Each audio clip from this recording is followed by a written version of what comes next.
All right. Ladies and gentlemen, and my, what a group we have this evening.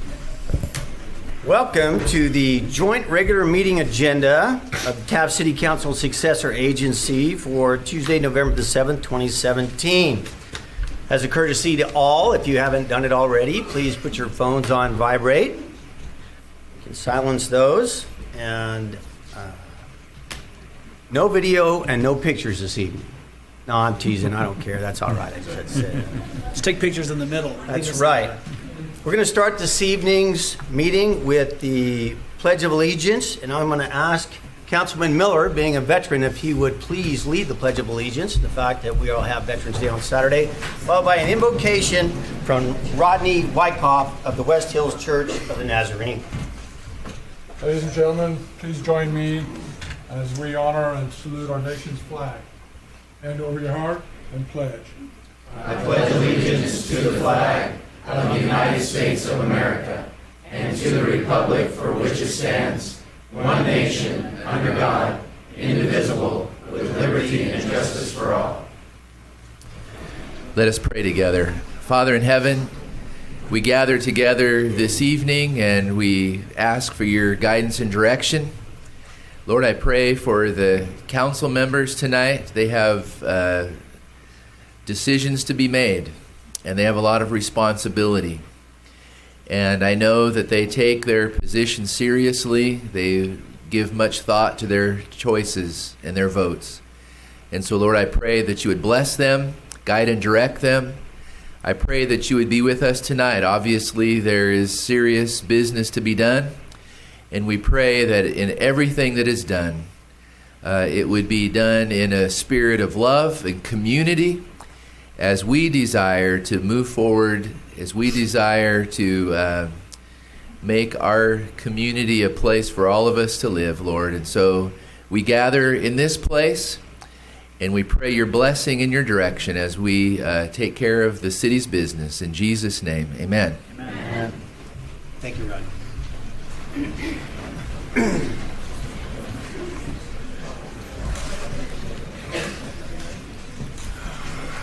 Madam Clerk, may we have a roll call, please? Yes. Mayor Knorr.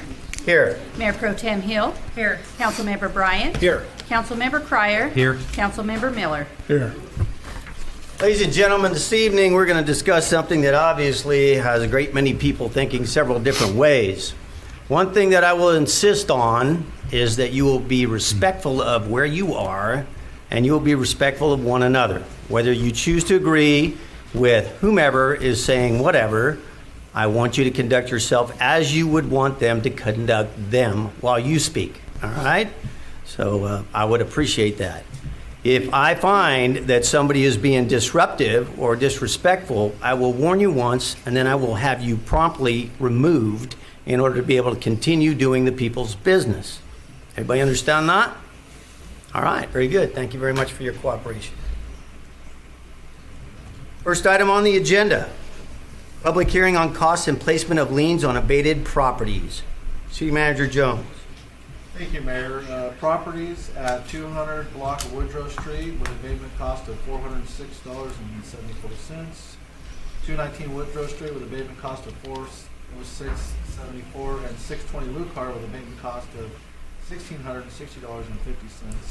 I've been abated. The owners of record have been notified by certified mail and by posting on said property in accordance with the City of Taft Municipal Code of the costs incurred during the abatement process. The owners were also notified of the time and place of the public hearing on the costs whereby council will hear any objections or protests from the property owners on the interested properties. Thank you, City Manager Jones. At this time, I'm going to open the public hearing. Anybody wishing to speak in opposition of this, please step forward. Anybody to wish to speak in support, please step forward. Seeing none, I'm going to close the public hearing. At this time, I would entertain a motion to adopt a resolution entitled, "A Resolution of the City Council of the City of Taft approving and confirming the cost for the abatement of the nuisance at 200 block of Woodrow Street, Taft, California, APN number 031-310-07 in the amount of $406.74. May we do this all in one motion? Thank you. A resolution of the City Council of the City of Taft approving and confirming the cost for the abatement of the nuisance at 219 Woodrow Street, Taft, California, APN number 031-310-06 in the amount of $406.74. And then finally, a resolution of the City Council of the City of Taft approving and confirming the cost for the abatement of the nuisance at 620 Lucard Street, Taft, California, APN number 031-260-17 in the amount of $1,660.50. Motion. Second. I have a motion and a second. Any discussion? Hearing none, may we have a roll call, please? Councilmember Miller, Yes. Councilmember Crier, Yes. Councilmember Bryant, Yes. Mayor Pro Tem Hill, Yes. Mayor Nor. Yes, and that passed on a 5-0 vote. Thank you very much. Next item on the agenda, item number 2. Public hearing, zoning ordinance amendment number 2017-14, Proposition 64, and Senate Bill 94, Medical and Adult Use Cannabis Regulation and Safety Act. City Manager Jones. Thank you, Mayor. The Taft Planning Commission met on October 18, 2017 for a public hearing regarding zoning ordinance amendment number 2017-14 to adopt regulations consistent with Proposition 64 and Senate Bill 94, the Medical and Adult Use Cannabis Regulation and Safety Act. The meeting was a continuation of their meeting on October 4th. It was very well attended. The public hearing included more public comments and discussion towards regulation of commercial cannabis activities. This was different from the comment of the public presentation on a draft ordinance on September 6, 2017, which had more comments seeking to prohibit commercial activity, cannabis activity. Attached are 2 proposed draft resolutions for zoning ordinance amendment number 2017-14 to address the approvals of Proposition 64 and Senate Bill 94. One draft ordinance is a regulation ordinance of a commercial cannabis activity in the City of Taft boundary. The second draft ordinance is a ban of all commercial activity within the city. Both draft ordinances include the same regulations for personal use by individuals at their private residence, consistent with a new state law. Thank you, City Manager Jones. All right, at this time, I'm going to conduct a public hearing regarding this. I have quite a few people signed up. Typically, I would ask that you hold your comments to 5 minutes because I don't want to be here all night long, and I think the vast majority of you don't want to be here all night long. I'm going to confine those statements to 4 minutes. If you can say what you have to say and relay your thoughts and beliefs in less time, that would be greatly appreciated.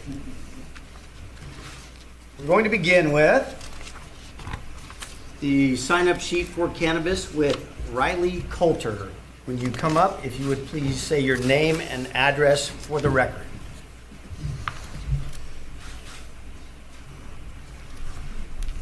Hello, my name is Riley Coulter. My address is 221 East Santa Medio. Well, that was my introduction, my name. Very good. Today I sat down to look up what is moral, what is the definition of moral. Reading this, it got me thinking. Who decides what is and isn't morally wrong? Isn't it defined by a person? I find that morals change person to person. Just because a person does something that I find morally wrong doesn't make it bad or wrong. It's just not for me. Now that being said, you might find cannabis morally right or morally wrong. But I also smoke cannabis. I have an education. I also have a career in the path that I've chosen. I work 6 days a week. Excuse me, I need to interrupt you. Can you speak more into the microphone, Into the mic? please? Sorry. Thank you. Can you hear me better? Yes. All Thank you. right. Want to make sure you can hear me. I work 6 days a week.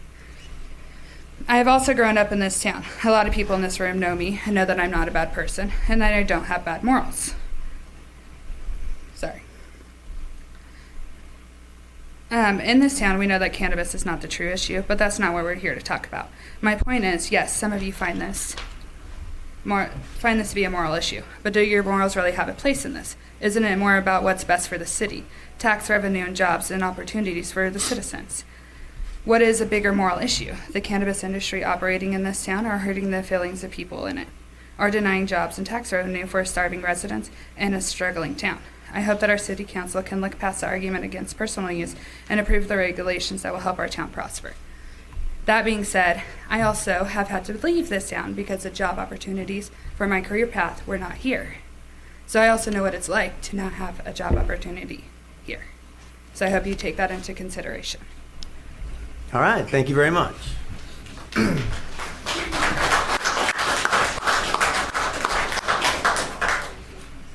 Next up, I don't know that I can read this individual's name. Perhaps you can help me with that. Who signed up second?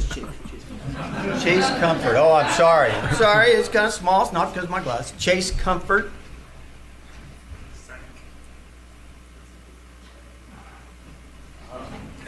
A little earlier than you expected. Is that correct? A bunch of people scratched out on the top of there.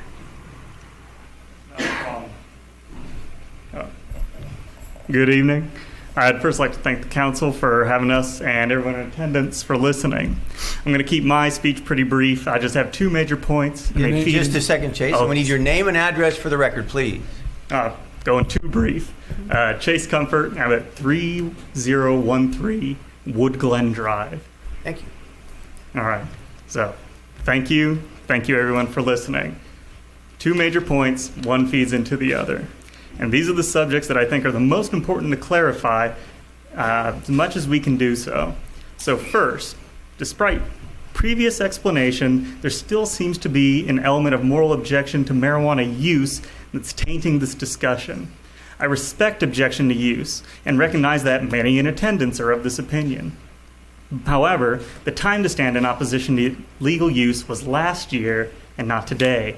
I put it to anyone, if you are here today against this facility because of your moral objections to marijuana use, I want you to take a moment and ask yourself, with the state law as it stands, what is the most responsible thing that we can do today? I use the word responsibility because I have heard the argument proposed that because Taft was overall opposed to Proposition 64, that the council should reject this facility. That would be a serious error for the simple reason that a yes for last year's proposition was about both legalizing recreational use and setting foundations for legal cultivation and taxation. This kind of binary language is insufficient for the nuance that we needed. If you were opposed to legalized recreational use, but you were welcome to the idea of taxation if legalization went through, there was no option for you. That's why I would warn the council from interpreting a no to the proposition as a no to everything that has to do with the marijuana business. You are in a position of responsibility for what Taft does now that the law is on the books. Here's the tie-in. Everyone in this room wants to curb the effects of abuse as much as possible. Use is here. It's only going to increase with the more widespread access next year. Fighting the negative effects of use is going to take money. That's not a surprise to anyone, and we've seen recently just how vulnerable Taft is to fluctuating oil prices. We've got all our eggs in one basket, and the nightmare scenario that we may just create for ourselves is that we deny possible extra sources of revenue just when we need it the most and place ourselves in the position of dealing with all of the negative externalities, bad juju of the state law without having reaped any of the benefits. And I think Taft deserves better than that. We need to be able to honestly say to ourselves that we pursued every avenue to dealing with the situation thrust upon us. Thank you. Thank you very much. Appreciate it. Next up, Wes Island.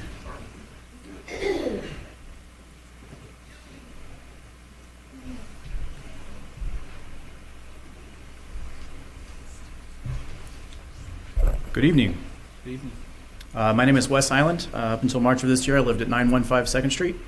I lived there my whole life except for my college years. That's my introduction, so I'd like to begin. I am a fourth-generation Taft native. My family has been here over a century, since before the town was founded and was little more than a group of lease houses. My grandfather helped lay foundations for Lincoln Junior High. His brother was honorable judge of the city. My father sat on the city council, and I was a starting guard in the '07 Taft High team that won Valley Championships. What I mean to convey is, in my veins pumps the very essence of Taft, California. I live and breathe the history and future of my hometown. So I hope from here on out nobody would question that my ultimate goal is for the benefit of this city. I see my town, and countless others like it, dying as the modern economy sheds them off like so much dead weight.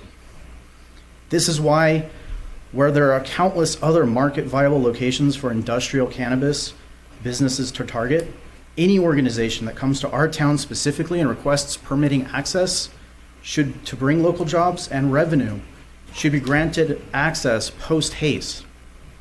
Many outstanding individuals will come forward tonight and have in past meetings to give impassioned words about their experiences and feelings on the nature of the industry. My intent is not to demean or diminish these individuals for whom I hold tremendous respect, nor their experiences, but to educate and hopefully encourage introspective skepticism.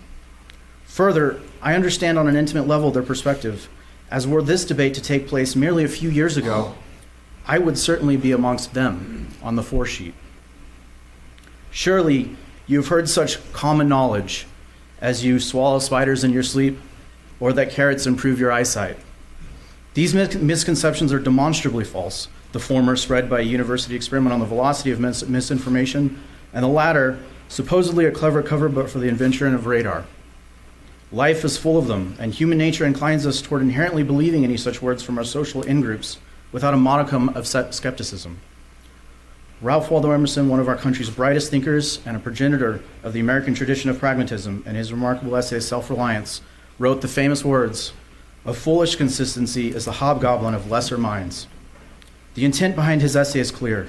We must always introspectively scrutinize our worldview and constantly update that view when presented with new information, lest our view of the world fall short of reality. My point is simply this.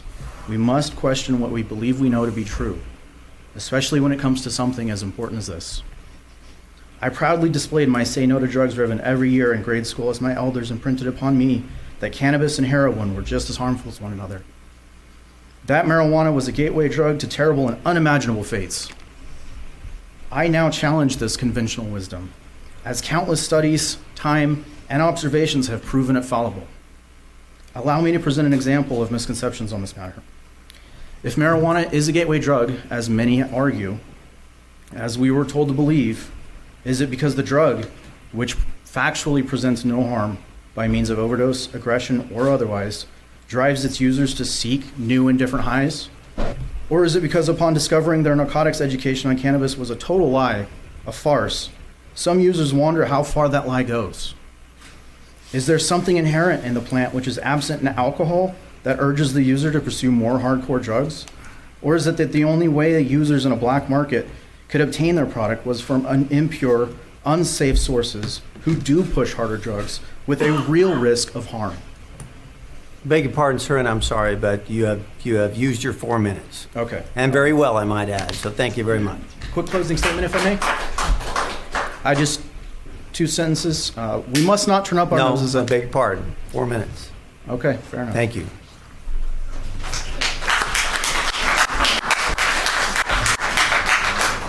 Next up, Austin Reeves.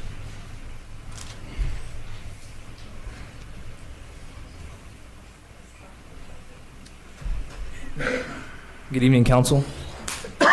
My name is Austin Reeves. I live at 421 Asher Avenue. I'll keep it sweet for you, Mayor. I was born and raised here. I grew up here my whole life. Before I moved away, I spent 5 years in the United States Marine Corps, out of state. But I managed to find my way back because I love this city, and I'm only looking out for the best of it. And I think the best thing that we can do for this town would be to create more jobs, point blank.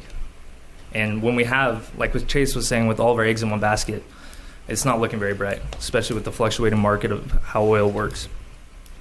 So I think it would be detrimental to the city for us to vote this down. Like I said, short and sweet. That's all I got. Thank you. All right. Thank you very much, sir. And thank you for your service to your country. Next up, Ryan Coulter.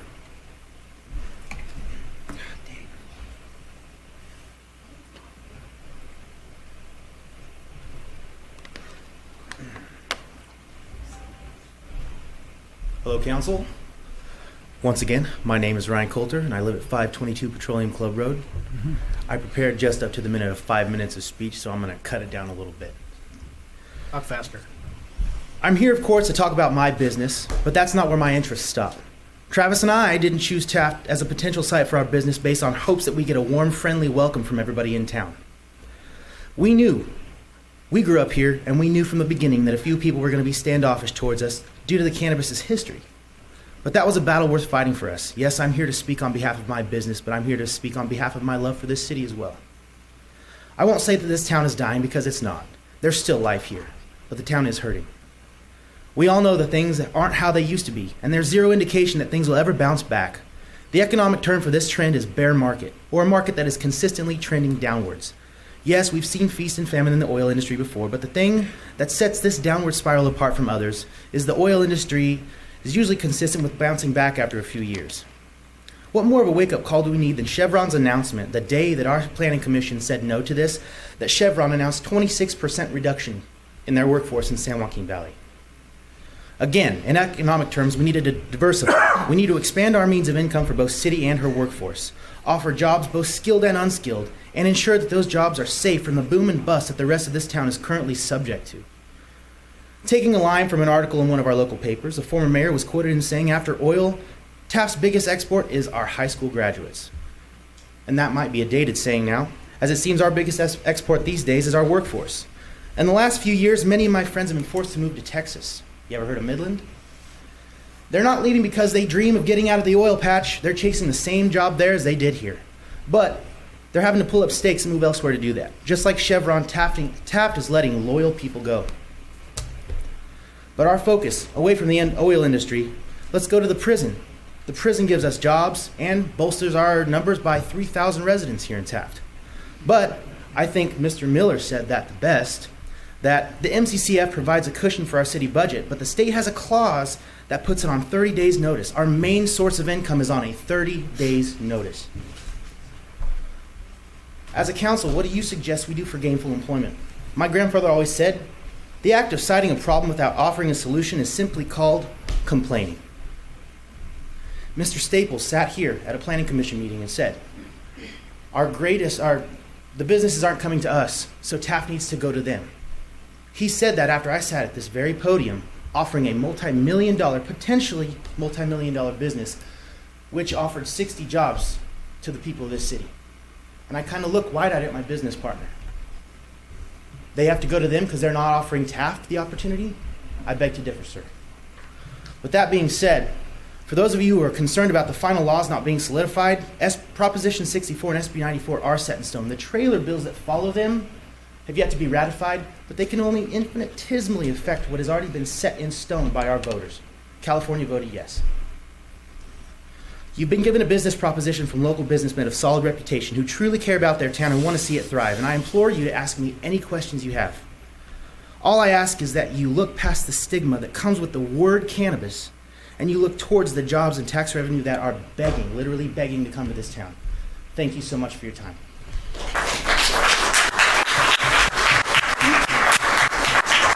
Thank you, Ryan. You kept that under 4 minutes. Congratulations. Next up, Travis Newman.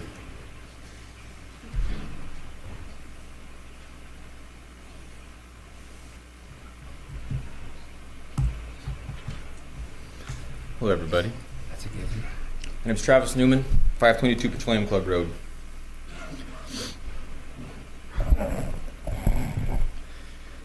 Before I continue to my main points, I just want to clarify something. Anybody that is attending this meeting to discuss the drug problems within the city and the already existing issues, that's fine. I just want to reiterate that this business that Ryan and myself are presenting has absolutely nothing to do with that.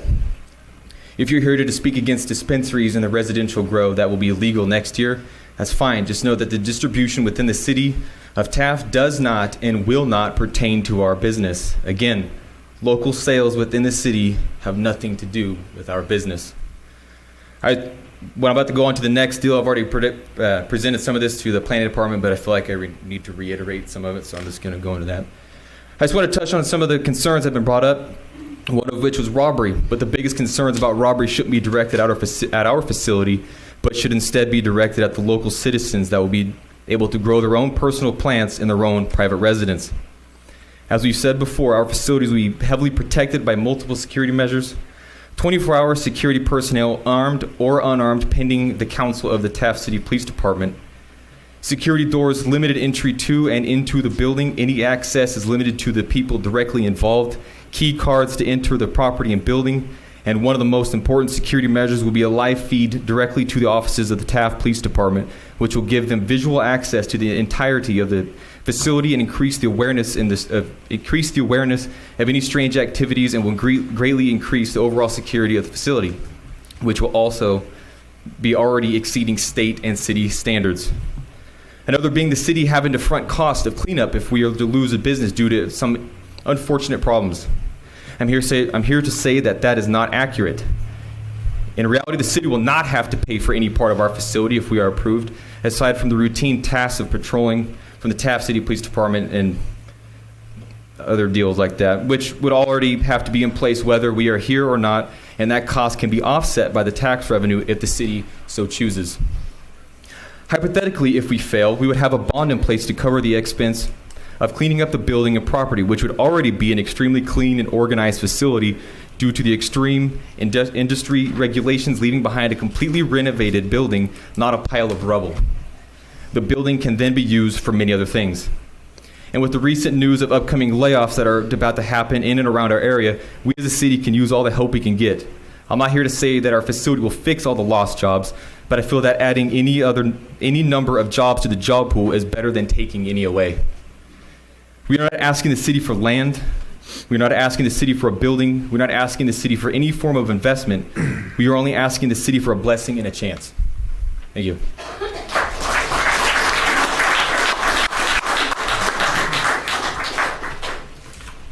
All right, well, we got through the first part of that, and I want to thank everybody for staying within their allotted time. That's exactly what I was hoping for. So, once again, thank you. Next up, Tom Twisselman.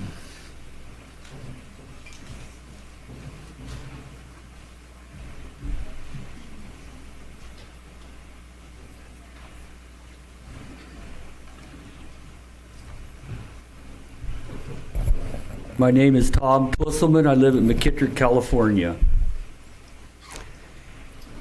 In the beginning, when Taft was Muskogee, Oklahoma, it was called dope or pot. The people that were the heavy users were called dopers or potheads. They seemed like they didn't fit in or want to fit in. They didn't do well in school, in society, holding down jobs or establishing a solid family and raising kids. But now it's 2017. We have been re-educated. It's not dope or pot, it's called cannabis. It's not a gateway drug, it's merely recreational. Remember when recreation meant fishing or hiking or camping with your kids? Now it means smoking dope. We are told it's a better alternative than alcohol. Well, alcohol is bad, but when was the last time someone stole your truck or broke into your home and stole all your appliances so he could go out and buy a fifth of old granddad? We are told how much money this pot growing facility will generate and how many jobs it will create, all for the greater good of Taft. Since the very beginning of Taft, the city has in effect had its wagon hitched to the oil industry. When people used more oil and gas, prices went up. It was money in the bank for the oil industry and the city of Taft. If Taft is now desiring to hitch its wagon to the marijuana industry, aren't we in the same scenario? The more that people consume marijuana and drive the price up, the better it is for the pot growers in the city of Taft. Over the years, Taft has promoted oil, sponsored oil events, and championed the oil industry. Is Taft going to do the same for marijuana? I'm thinking of Weederado. I can see it now. The little boys can help Dad and Grandpa dress up the float to look like a big lit marijuana joint. The little girls can help Mom and Grandma bake marijuana brownies to hand out as free samples at the trade show. People that had messed up their lives on drugs or had family members messed up will now be champions for the marijuana industry, all for the greater good of Taft. Your children will be ready-made consumers when they learn how marijuana consumption saved the city of Taft. If Taft's goal is to raise revenue by growing pot, I think you will have a very good benefactor. When you read that the investor of this $3 to $5 million facility has prior experience growing pot and wishes to remain anonymous, I think most anyone with a good imagination will assume these guys definitely know how to grow pot and sell pot, maybe even internationally. And finally, here's the facts. California has a drug problem, Kern County has a drug problem, and Taft has a definite drug problem. The only drugs being shipped into or out of Taft should be in a dumpster headed for an incinerator. The use of drugs have ruined the lives of users and everyone around them, mothers, fathers, grandparents, and kids. Drug problems increase the likelihood of divorce, unemployment, mental and physical health issues, crime, and failing as a good parent to your kids. In closing, I hope someday Ryan gets to build his factory in Taft, and he's going to make yo-yos and kites. He can have kid tours and a playground in the back where they can test drive his product. I would like to thank the Taft City Council for their time and ask them for a common sense vote. Thank you. Thank you very much. Next up, Les Clark.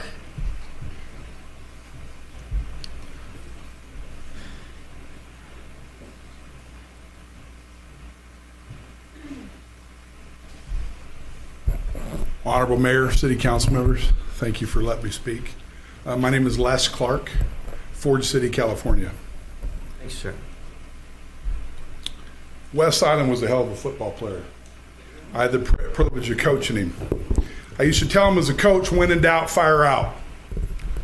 That's what he's doing here, and it's noble. I mean, he's a hardworking young man. These guys are hardworking guys, and I appreciate them. I'm not asking anybody to test their character, because I think they're good guys. But at the end of the day, Bill Thomas, when I sat up there alongside you guys, some of you, and was up there and had the privilege and honor as being voted as a council member, he called me and he congratulated me. He was then the chairman of the Ways and Means Committee. And he told me, he said, you know, I'm going to tell you two things here, Clark. You got elected to the city council, and I need you to remember one thing, or two things. Fiduciary duty. You have a fiduciary duty to the taxpayers. There's some unanswered questions here. Risk Management Authority. Have you spoke to them? The county of Kern voted no. It's a federal crime. What's going to happen when you get sued because some yahoo overdosed on something that came out of maybe that facility? What's going to happen when the other cities like City of Bakersfield that opposed that this measure? What's going to happen when they come to the knocking on City of Taft's door and says that you're contributing to some of the issues maybe that have happened in Kern County? Those questions have to be answered. You have to ask yourself those questions because you have a fiduciary duty to the taxpayer. Understand this, Colorado's annual tax revenue, and this is coming straight from the legalization of marijuana in Colorado, the impact. It's coming straight from there. Colorado annual tax revenue from the sale of recreational and medical marijuana was 0.8% of Colorado's total statewide budget in the year 2016. Understand that. Understand that as of June 2017, there were 491 retail marijuana stores in the state of California. Let's compare that to 392 Starbucks and 208 McDonald's. That was the state of California or Colorado? Colorado, sir? I'm sorry, Colorado. But the misnomer is that could be us. It very easily could be us. 66% in terms of fiduciary duty, 66% of local jurisdictions in Colorado have banned medical and recreational marijuana businesses. 66%. What's the problem? Are we asking that question? If you're not asking that question, you're not prepared to vote yes. That's something that's extremely important. Now, let's talk public safety. Being a recreation guy, I got to think about kids. I got to think about folks. People ask me to come here and speak based on people that recreate, kids, youth. Crime in Denver has increased 17%, and the crime in Colorado 11% from 2013 to 2016. I don't think it's any coincidence that that's when the measure passed over there. There's a lot of issues that are unanswered. You guys have a fiduciary duty. I appreciate your time. Thank you very much, sir.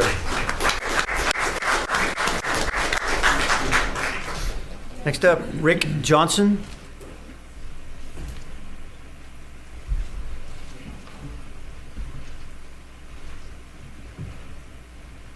Good evening. Rich Johnson, 410 Palm Street, Taft, California. I want to take us back in our history all the way back to when the United States was developed and when we were born, and how our forefathers, they had to make mistakes and they had to create policies and they had to create laws. And by doing these laws, some laws they saw were good and some laws they saw weren't bad, and they had to develop them. But over the years, we've learned from that. We've learned from our forefathers. We've learned what to do, what not to do. We've learned from our fathers what to do and not to do. Everything that we do, we can learn from the good things in life, or we can learn from the bad things in life. And so some of the things today, as a business, we love statistics. And Les just shared some of them. Some of those I had right here, so that'll save me some of my 4 minutes. But what have we learned from our past? In the legalization for manufacturing and distribution, which is what we're talking about today, of marijuana, in Colorado and Washington and all those states that have just developed, there's been an increase, let me say that again, increase of 72% of hospitalizations after the legalization of marijuana. 72%. Think about that for a second. Some of the other statistics Les has already showed you. Marijuana use in college students and adults have increased astronomically. DUIs, homeless activity, criminal activity have risen. We already know we already have that issue here in Taft, and that's what we're trying to fight. So what are we trying to fight? Trying to fight something with money? Well, it's going to help us out. So what we're really telling our kids is, hey, it doesn't matter how bad it becomes. It doesn't matter if it becomes extremely worse, as long as it's bringing us a little bit of money in. But with that money, now we've got to create jobs for hospitalization or for the medical to treat that. Now we've got to create more jobs in the police department to patrol that.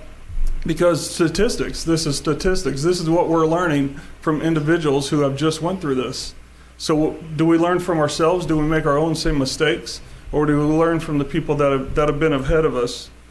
Our kids aren't that important. Our town isn't that important. Our community isn't that important. We're saying that's important. Do we need jobs? Absolutely. Do we need income from our city? Absolutely. But I know years ago the Frito-Lay plant tried to come here and we turned them down. Would that have affected us? That would have brought us jobs. Why didn't we want to do that? I don't know. I wasn't here at that time. But we're here to change lives. We're here to protect lives. You're here to change this community. You're here to help protect this community. So what are we going to do? Are we going to make the mistakes or for someone to learn from? Or are we going to be the foundation that they grow from? Thank you. Thank you very much, sir. Next up, Kay Sullivan.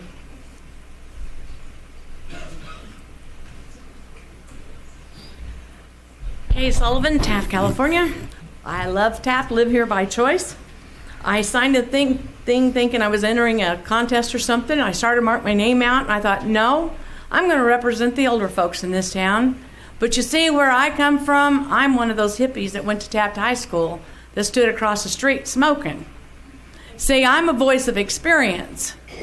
I know that marijuana is a gateway drug because I saw many of my friends stand there, smoke that, and they'd get all giddy and happy, and somebody walked by and offer them a little drop of acid or something, and they would be so happy that they would take it. I don't have statistics, I have experience. This last month, my husband and I have been driving to Bakersfield every day, 5 days a week, to the doctor. Another topic, but I've had the pleasure of driving up and down 34th Street. There was 5, I believe there was 5, 4 for sure, and there was 5, one was around the corner, marijuana dispensaries, the little green crosses, okay? Jaywalkers, I am not exaggerating. Every day, at least 3 or 4 people walked across in front of me. Middle of the street, there was great signal lights that operated. These people were all headed to the little green crosses. The day after Bakersfield voted no, it was like a miracle happened. The crosses were all gone. By the time I got there at 9 o'clock the next morning, those businesses had folded and gone. And within a couple of days, I've not hardly had any jaywalkers walk in front of me. People with the baskets that were standing around the places are no longer in the area. Where did they go? I don't know. But I do know that one of the things I'm concerned about is crime. With the laws the way they are now in California, nothing seems to be punishable. And that concerns me because happy people that are high on pot are already susceptible to making bad choices. Okay? Experience, watching people living life. It concerns me because even now it's against the law, but yet our kids can get it. It really concerns me that mom's going to go home because it's legal and she's going to make brownies for her and hubby to use, and the kids are going to come home and eat brownies. Is it going to kill them? Probably not. But do we really want to put our kids in that place of temptation? Half these kids in Taft call me grandma. I don't want to go to the hospital with any of them because, like I said, when you get happy and high on pot, you get mellow, okay, but you make bad choices. And I'm just asking you guys to make good choices for us, please. Thank you. Thank you, ma'am.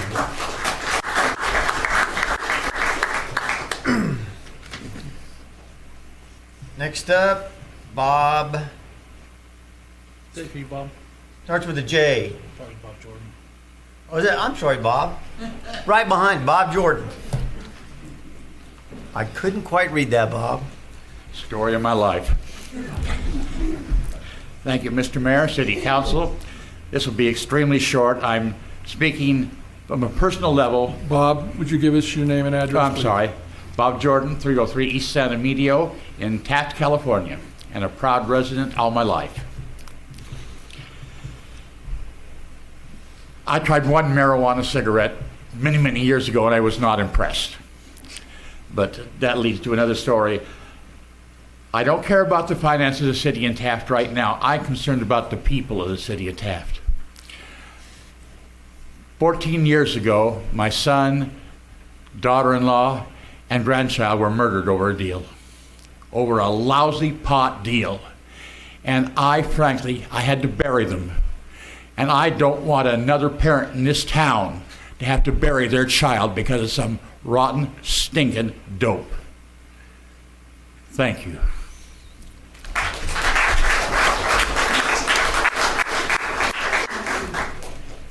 Next up, Ron Griffith.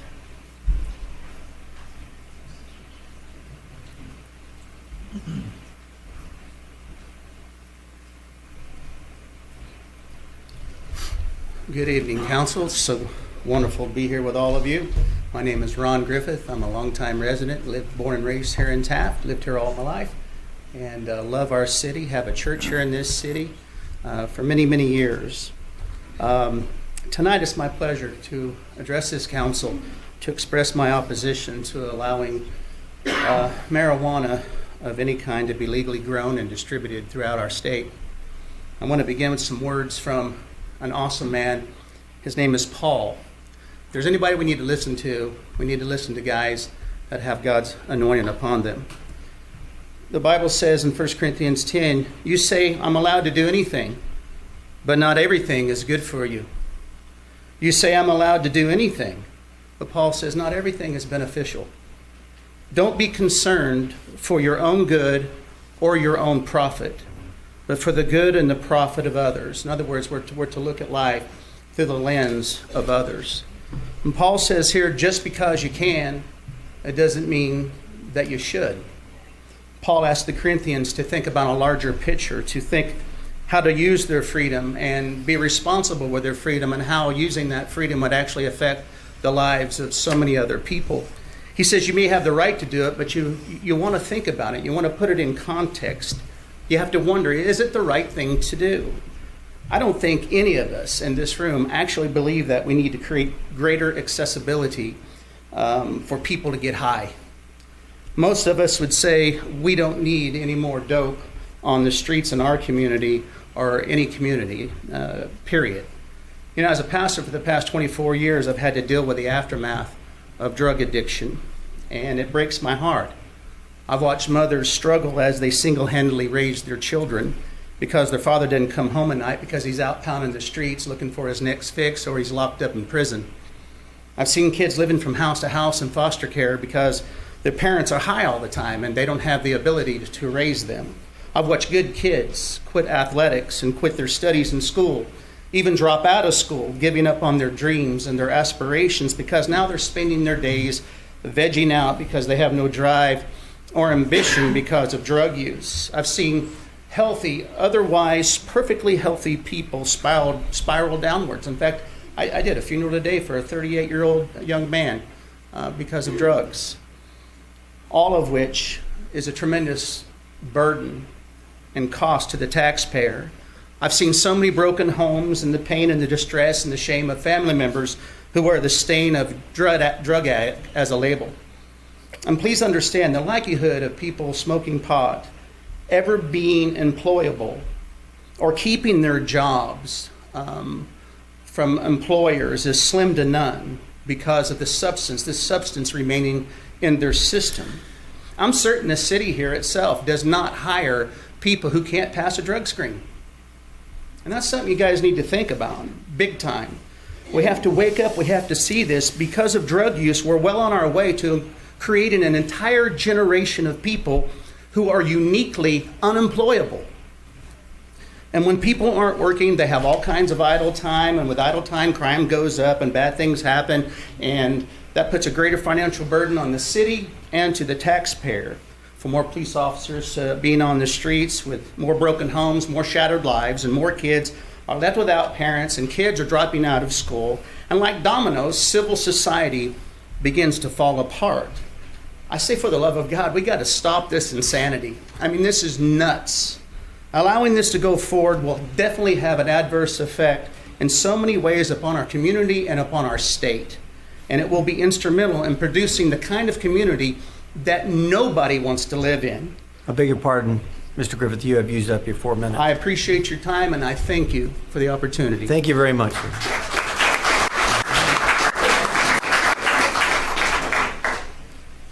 Next up, Kelly Black.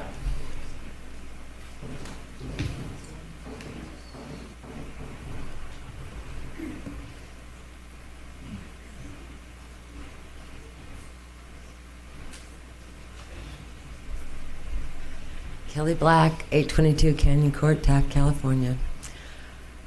Hi, everybody. I appreciate what you do, and I know this is a tough job. I've been in Taft for 26 years, and I'm speaking from the heart. I don't have a speech for any of you guys. I'm telling you, I've seen what drugs and marijuana do. I've had to take numerous people to rehabs and sit by them and walk them through from starting with marijuana. They call it dope for a reason. Potheads. We've all been through high school. You guys are all comparable age to me. It's not something that you don't know anything about. You know that it makes you lazy. If you smoke it too much when you're young, it stops you from growing up. I was married to one. I divorced one. It's affected my life, and I don't say it, I love these people that are actually trying to start the co-op. And it's nothing personal. The only thing that's personal is that I'm thinking of our children, our responsibility as parents and as leaders in this community to be the moral example. We have to stand up and say it's not right. We've been telling them, say no to drugs. I don't care if it's profitable. Do not sell your soul to the devil. They can go somewhere else. Taft didn't vote for this to come in. LA, San Francisco did. Let them grow the pot. Let them reap the benefits from that. I guarantee you, people, if you say, okay, we're telling our children it's okay to do marijuana as long as it's profitable. That's all I have to say. Thank you. Thank you very much.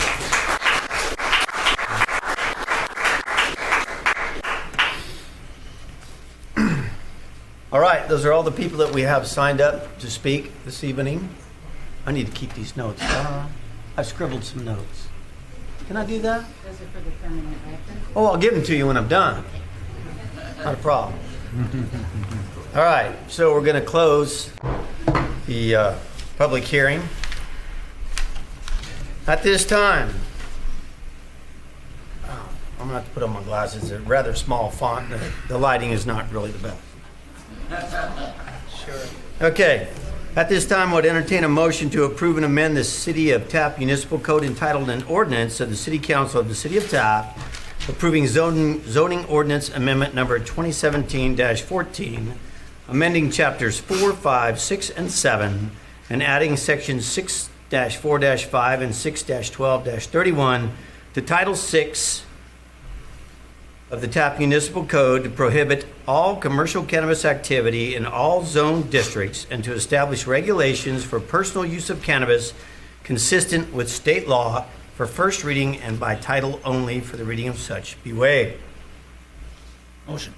I have a motion. I'll make the second. I have a motion and a second. Now we can discuss this matter.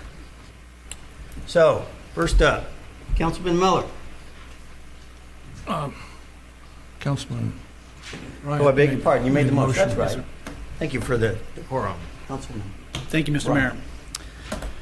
You know, I think a lot of people that spoke here tonight speak from a very common place, even though many of you have very differing viewpoints on this. And I sit at this dais, I sit out in front of the community daily for the same reason. This is home. Taft has been my home for 33 years, and Taft will, God willing, be my home for the next 70 years. It'll be the home, hopefully, for my kids and my grandkids and everyone that happens to come after me, and yours as well. And my primary goal here today, each and every day, and it has been my goal for the last 3 years, is to make Taft a better place for those folks, not for me. I don't benefit from this. I work a 9 to 5 every day, Monday through Friday, and I struggle paycheck to paycheck just like everyone else. But I'm hoping that someone, sometime, somewhere down the road will come to Taft and will not have the same struggle, but will ultimately choose to live here and to make this place a better place. It's a very polarizing issue. I look at this, I'm still conflicted sitting here, right now, because I think there are merits to both sides. I'm just going to bounce back and forth, and I apologize to you guys. I didn't prepare a speech one way or the other because, again, I still feel conflicted, but I have some notes.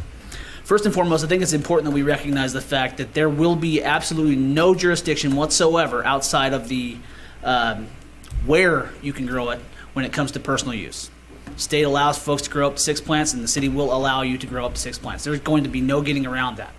And the residual impact that has on our youth, on our community, is something we cannot control whatsoever, and it will be there. Okay, I think that's undeniable. So just putting that out there. Either way we vote on this, whether it's for the regulatory ordinance or for the banning ordinance, those same words are in place. Just so folks are aware of that. People touched on jobs and revenue, and really, from the start, that's been my fallback. I love this place. I want us to have jobs. I want folks to be able to earn an income, to be able to spend those dollars here, and to be able to raise a family here. And I looked at it from how can we turn a poor situation into a better situation, or at least make the best out of a bad situation. And I tried to look at it through those glasses. And even sitting here now, I struggle with the idea, even though I understand it's trying to make the best out of a bad situation. Risk to the taxpayer. That has been something I've heavily considered. And I know that coming into this, I've asked the city attorney and I've asked city staff where we have liability, not necessarily financial liability, but something that could lead to financial liability, whereas the law stands right now. And if we were to pass a regulatory ordinance, how that could open us up to liability until the state laws are final. Now, like Mr. Coulter mentioned, they are in the refining states. They are there. But there is the chance that something does change. It's very minor, but it is a chance that something could change, and it could put the taxpayer at risk. And I think that's something that should draw us all to a pause. Let's see here. I just feel very, very conflicted about this. Growing up in a home where drugs are not hidden and drugs are something that you see, fortunately, I'm the positive product of a negative environment. Unfortunately, I had family that looked out for me in a positive way. And so there's times I'm really averse to folks saying, well, if it's going to be out there and kids are going to be using it more, I think that's a lazy fallback. Because I think, is it fair? Sure. I use the analogy all the time. Chicken nuggets are close by. More people are going to buy chicken nuggets just because they can go by and grab some. If they're In-N-Out Burger, if I'm in Bakersfield, I might swing by and pick some up. But it's an opportunity buy. But the fact remains, there's going to be more weed out there. There's going to be more marijuana accessible for our children. There's going to be impacts on roads, or on transportation, and on what's the word I'm looking for here, Dave? Highway safety. Thank you. We're going to realize those negative impacts, no matter what we do here, right now. And it's a shame to me that we have to do those things, and the dilemma we're faced with is, do we allow something and do we peddle off what we might find as harmful to another place because we're willing to accept the revenue for it and not the negativity that's associated with it? I think that's a dilemma that we really have to weigh heavily. So I'm sorry for rambling. I appreciate everyone who came out and spoke tonight. And that's all I have, Mr. Mayor. Thank you. Thank you very much. Councilman Cryer. Thank you, Mayor. Somebody said something about carrots is a fallacy or something that don't work on your eyes. Well, I eat a lot of carrots. He also grows carrots, so he kind of takes that personal.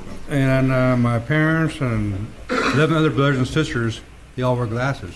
I eat a lot of carrots. I don't wear glasses other than trying to read up my scratch pad here. I need some help. But anyway, let's put that aside. It's a tough deal what the state put upon us. We didn't want this. The state made us make a decision. And the state is really good at dividing the people, getting us all riled up and this and that. And it's sad. It really is. And, Taft is at the crossroads right now. You're reading the paper here about current factory, about the death spiral we're having here from the oil. We can't depend upon oil no more. We just can't depend upon oil. We've got to work out in different, bring new different industries. Today, up front, I was never, if I were, no one ever came after me and say anything negative to the point to threaten me or anything. That didn't happen. Nothing like that, anything happened. But I had a lot of phone calls a few days, today especially, and they were good phone calls. It makes you open your eyes and about which way to go, and it's nice to get both sides of the story, and it was really good. But we are at the crossroads here in Taft. You see the sign outside, a population of Taft, 9,000, whatever it is, but people fail to realize that over 3,000 of those deal is prisoners. Basically, we have a population of 6,000, barely 6,000 in our town, and we're shrinking. We have, at one time, population of Maricopa, the bigger, McKittrick, Fellows, they're all coming in ghost towns. If we don't get our act together and get businesses here in town or support the businesses that we have here, we're gonna have a serious problem here in our city. We cannot depend upon our income from our great city, on our community, on our prisons. We're month to month. Basically, we can have a 5-year contract, 10-year contract, but it's month to month, 30 days only. What are we to do next? I ask you, what are we to do? I listened to everybody's side right here and stuff, and they all had good points. They all had good stories and stuff and things and personal deal. But I'm just concerned that if we don't have good meetings, not just paying consultants telling us what we should do. Anybody can tell that. You can pay me, I'll do it, and do it and what we need to do as town. We need somebody to work with ourselves. We as the people, we as the citizens, our young folks especially, because they're our future. If they don't come in here and help us, they're gonna be taking over our problems that we have right now. So we got to work together. What can we do about bringing industries and stuff in this town here, and so we keep our town alive? So this puts that at a conjecture. We must find new sources of income and growth, or we will lose our future. And when the Prop 64 came to the people to vote on last November, I voted no. I didn't want it, like anybody else. But then when it did pass, it has a different in that conjunction where it opens up new roads and stuff, what to do with it? Should we go ahead and take this path and work out our problems right now, or should we take the easy path and vote, yes, and have the commercial marijuana grow, or the commercial processing? I was the only council member that went and looked at one in Cathedral City to see what it looked like. I was there and saw how they did it. I was very impressed with it, how they did it, and how they had one way in, one way out, one security guard, and the money they made for the city. I also I was in Cathedral City. I also went to Ochilla and saw the processing part of the marijuana grow, and I was very impressed with that. Not saying I agree with it or anything. I'm just saying I went to look at it because I want to make an informed decision. I want to see everything. I want to just sit here on a diet, I'm the expert, know everything.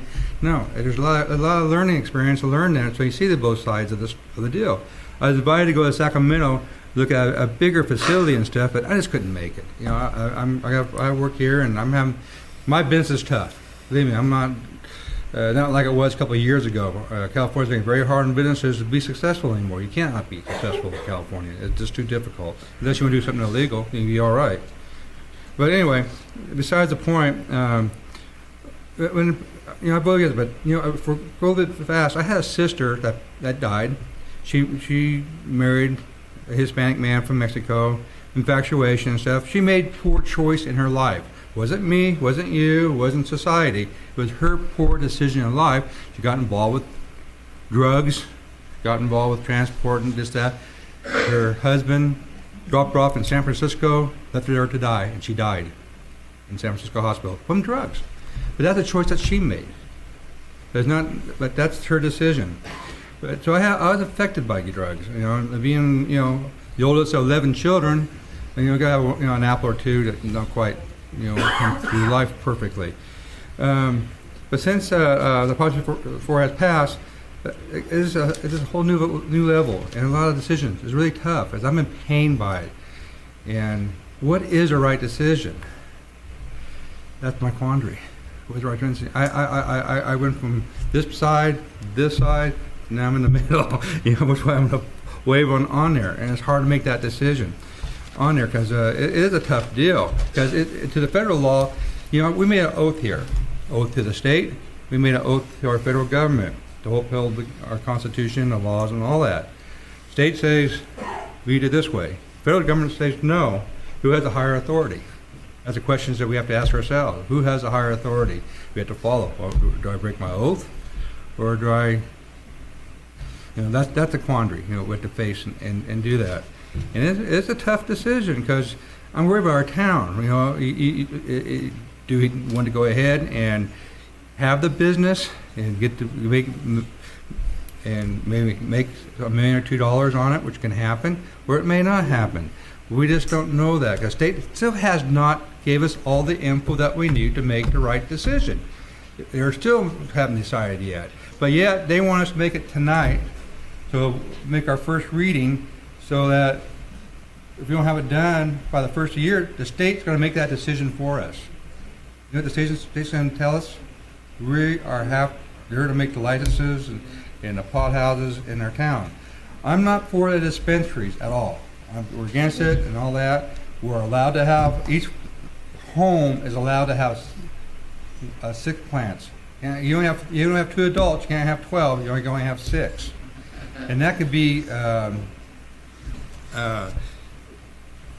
supposed to be only for personal consumption, but you can see a lot of black market on that. So there'll be a lot of marijuana being distributed all over the place.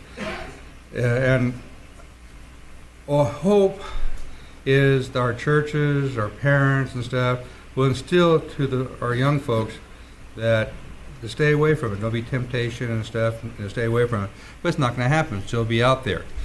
I'm making this long. I'm sorry. It's my only one chance I get to have it. I hope we have a little dialogue here, but it goes on. But it's not a good deal. And what choice do I have? That's a hard deal. That's a hard deal. And I just want to leave it at that right now. But I like to see that we change because since the state does not have all the info to us to make a really good decision, because if we don't make it, it's going to change anyway. I guarantee the state's going to change 3 or 4 times at the beginning of the year. I would like to see that maybe we go ahead and wait like 4 or 5 months into the year, maybe in our ordinance, that we revisit this thing maybe in 4 to 6 months from now. And so I would be tempted to say probably it would be yes, wait, or no, and say what happens in 6 months. Because if we can say yes and do it, they can't do anything because we'll be liable because they'll change. So I would like to make a motion or amend the motion that we vote no and revisit it in 4 to 6 months and see what happens from the state. Would that be proper, or city attorney, or something, or is that the right motion to make? Yes, Member Cryer. As I understood it, I believe you would be the motion was to pass the ordinance, Pass so the you would be ordinance? amending Okay. the ordinance as it was read, with instructions to bring it back in a number of months. Is that correct? That's correct.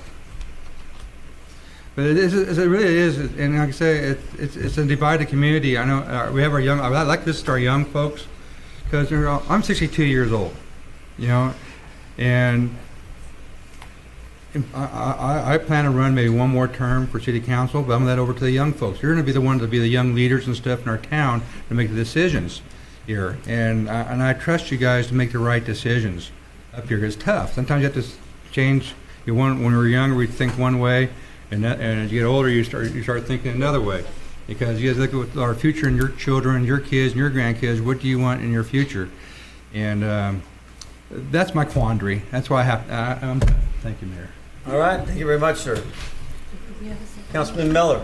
Thank you, Mr. Mayor. Not yet. The one thing that weighs heavy on me is no matter how the Taft voted or Kern County voted, the state of California made marijuana use legal in the state, period. And in doing that, they allowed each and every one of you that was over 21 years old that resided on a piece of property to grow 6 plants. Ryan, you can help me out here. I don't know what a plant does in a year. 1 plant, 3 pounds, 2 pounds? It's usually measured per harvest per life, for one. I would say In 1 year, 1 plant. upwards of 3 harvests, I would say that put out up to 2 pounds? 6. 6 pounds. It's even worse. Per plant. So 6 times 6, that's 36 pounds. I convert that to kilos. That's 2.2 kilos times blah, blah, blah, blah. How can anybody possibly use that much marijuana in a year? You know, 1 person or 2 persons. They can't. So what are they going to do with it? They're not going to throw it in the trash and get rid of it. They're going to go out on the street and sell it. And the people who buy that, and if you think that the drug problem is bad, it's going to, I think, going to get worse just only because they're going to allow you to grow 6 plants times 6 pounds per plant. And when you buy it on the street, you don't know what the quality is, whether it's laced with anything or, you know, it's like people who sell cookies on the corner, you know. How did they make those cookies? Were they clean? Did they this, do that? So I'm more concerned about the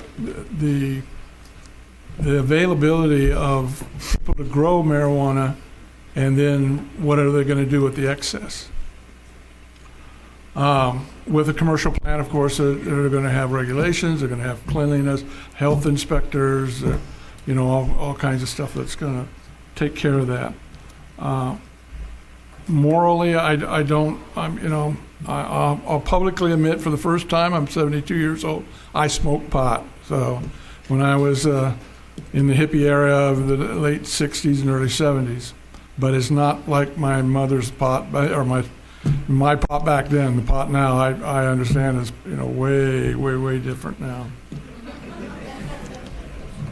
I might be needing it for medical reasons here because the old body's not holding up as well as it used to. So I'm not for retail sales. I'm not for.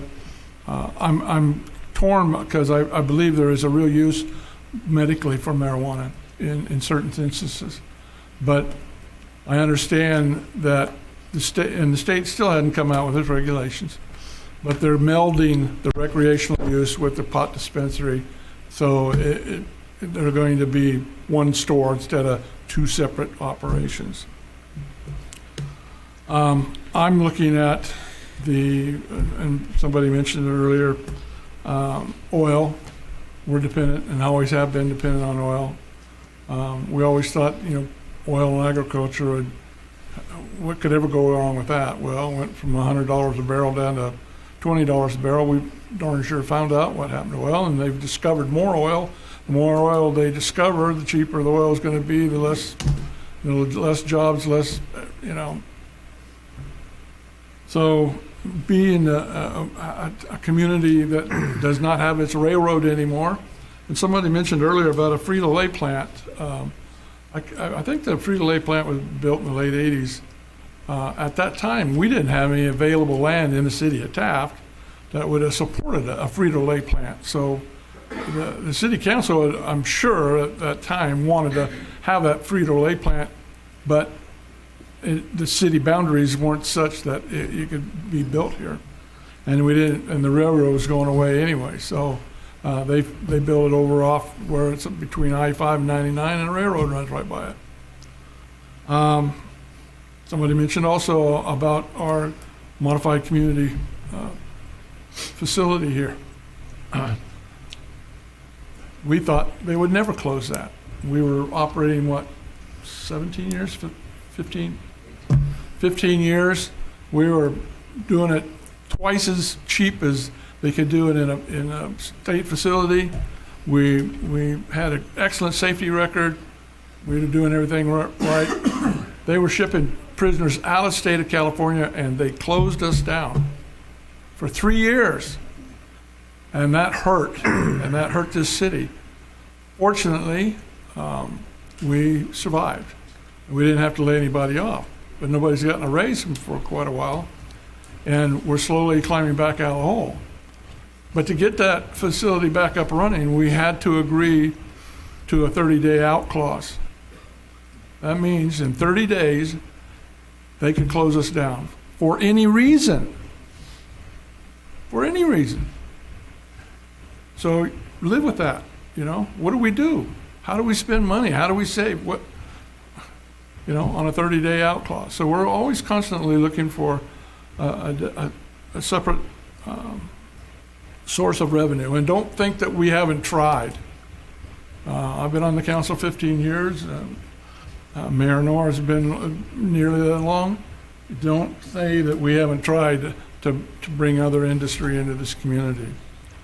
About the time we got the available land, the housing crisis hit and just shut down all our plants.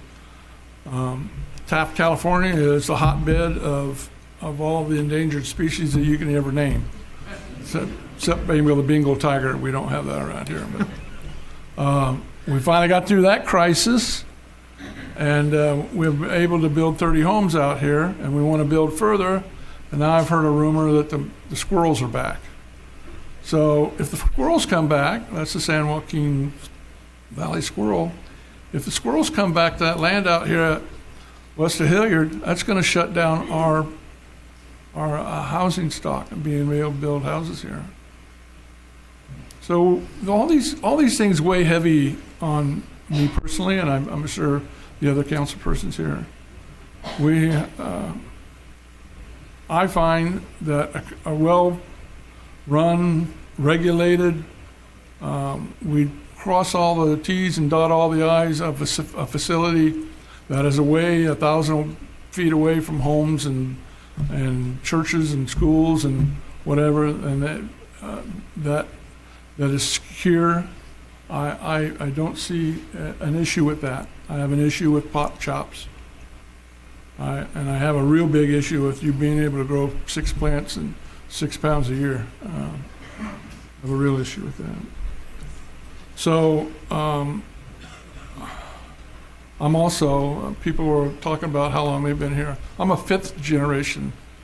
My grandparents came here in the early 1910s. So I have family here, been a long time.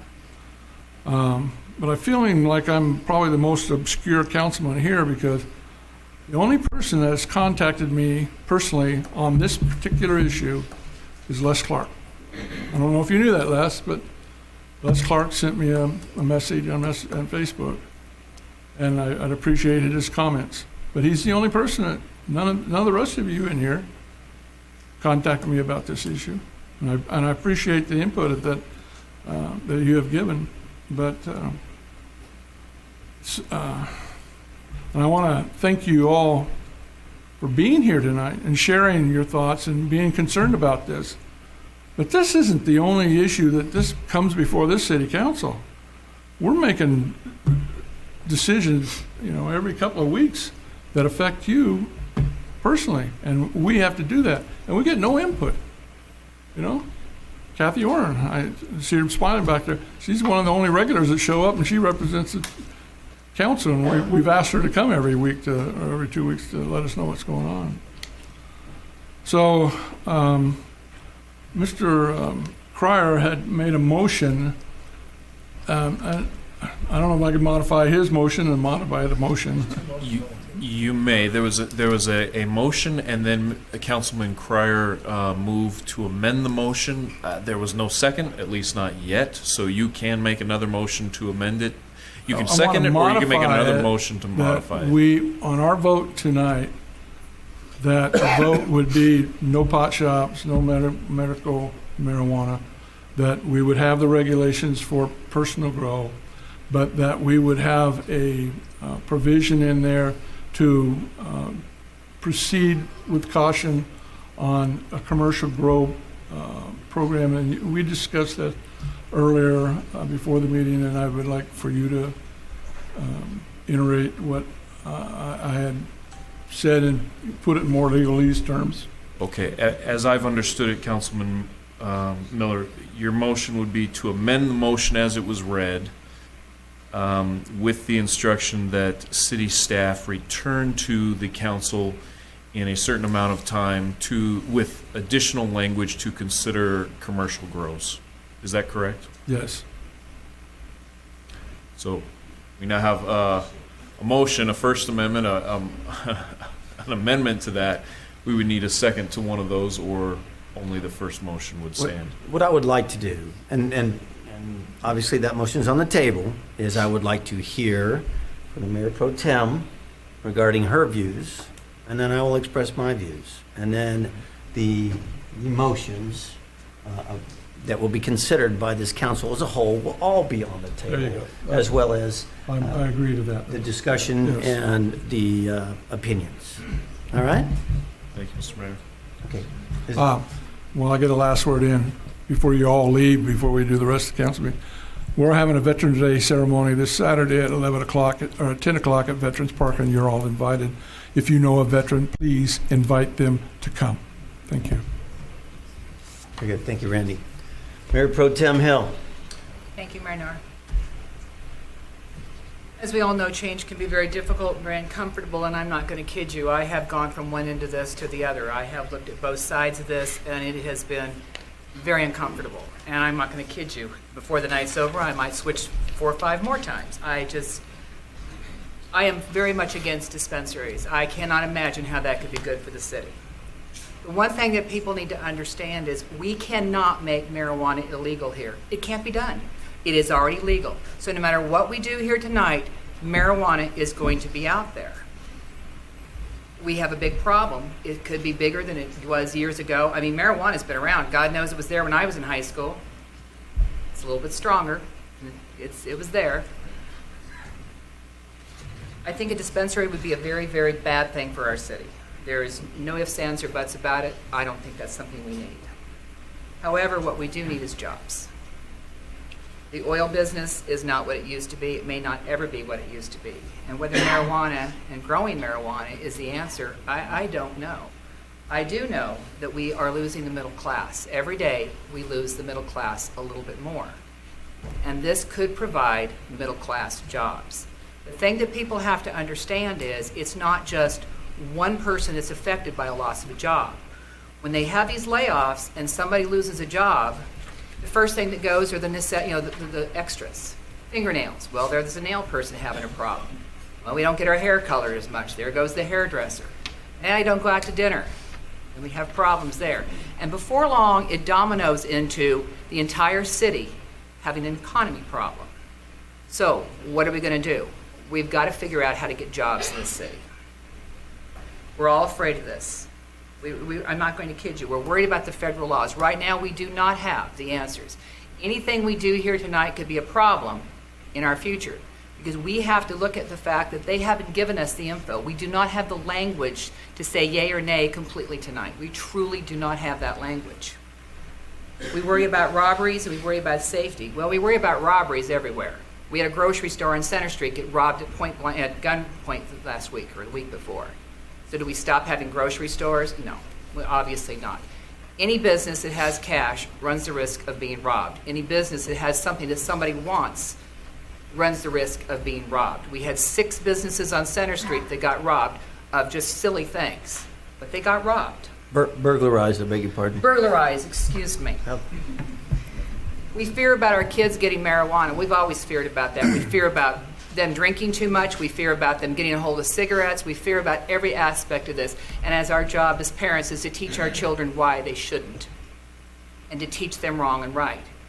This does not, alcohol is legal, but we teach our children not to drink, to make choices and to be smart. The schools have problems. We talked about the fact that different schools did not come here in past meetings.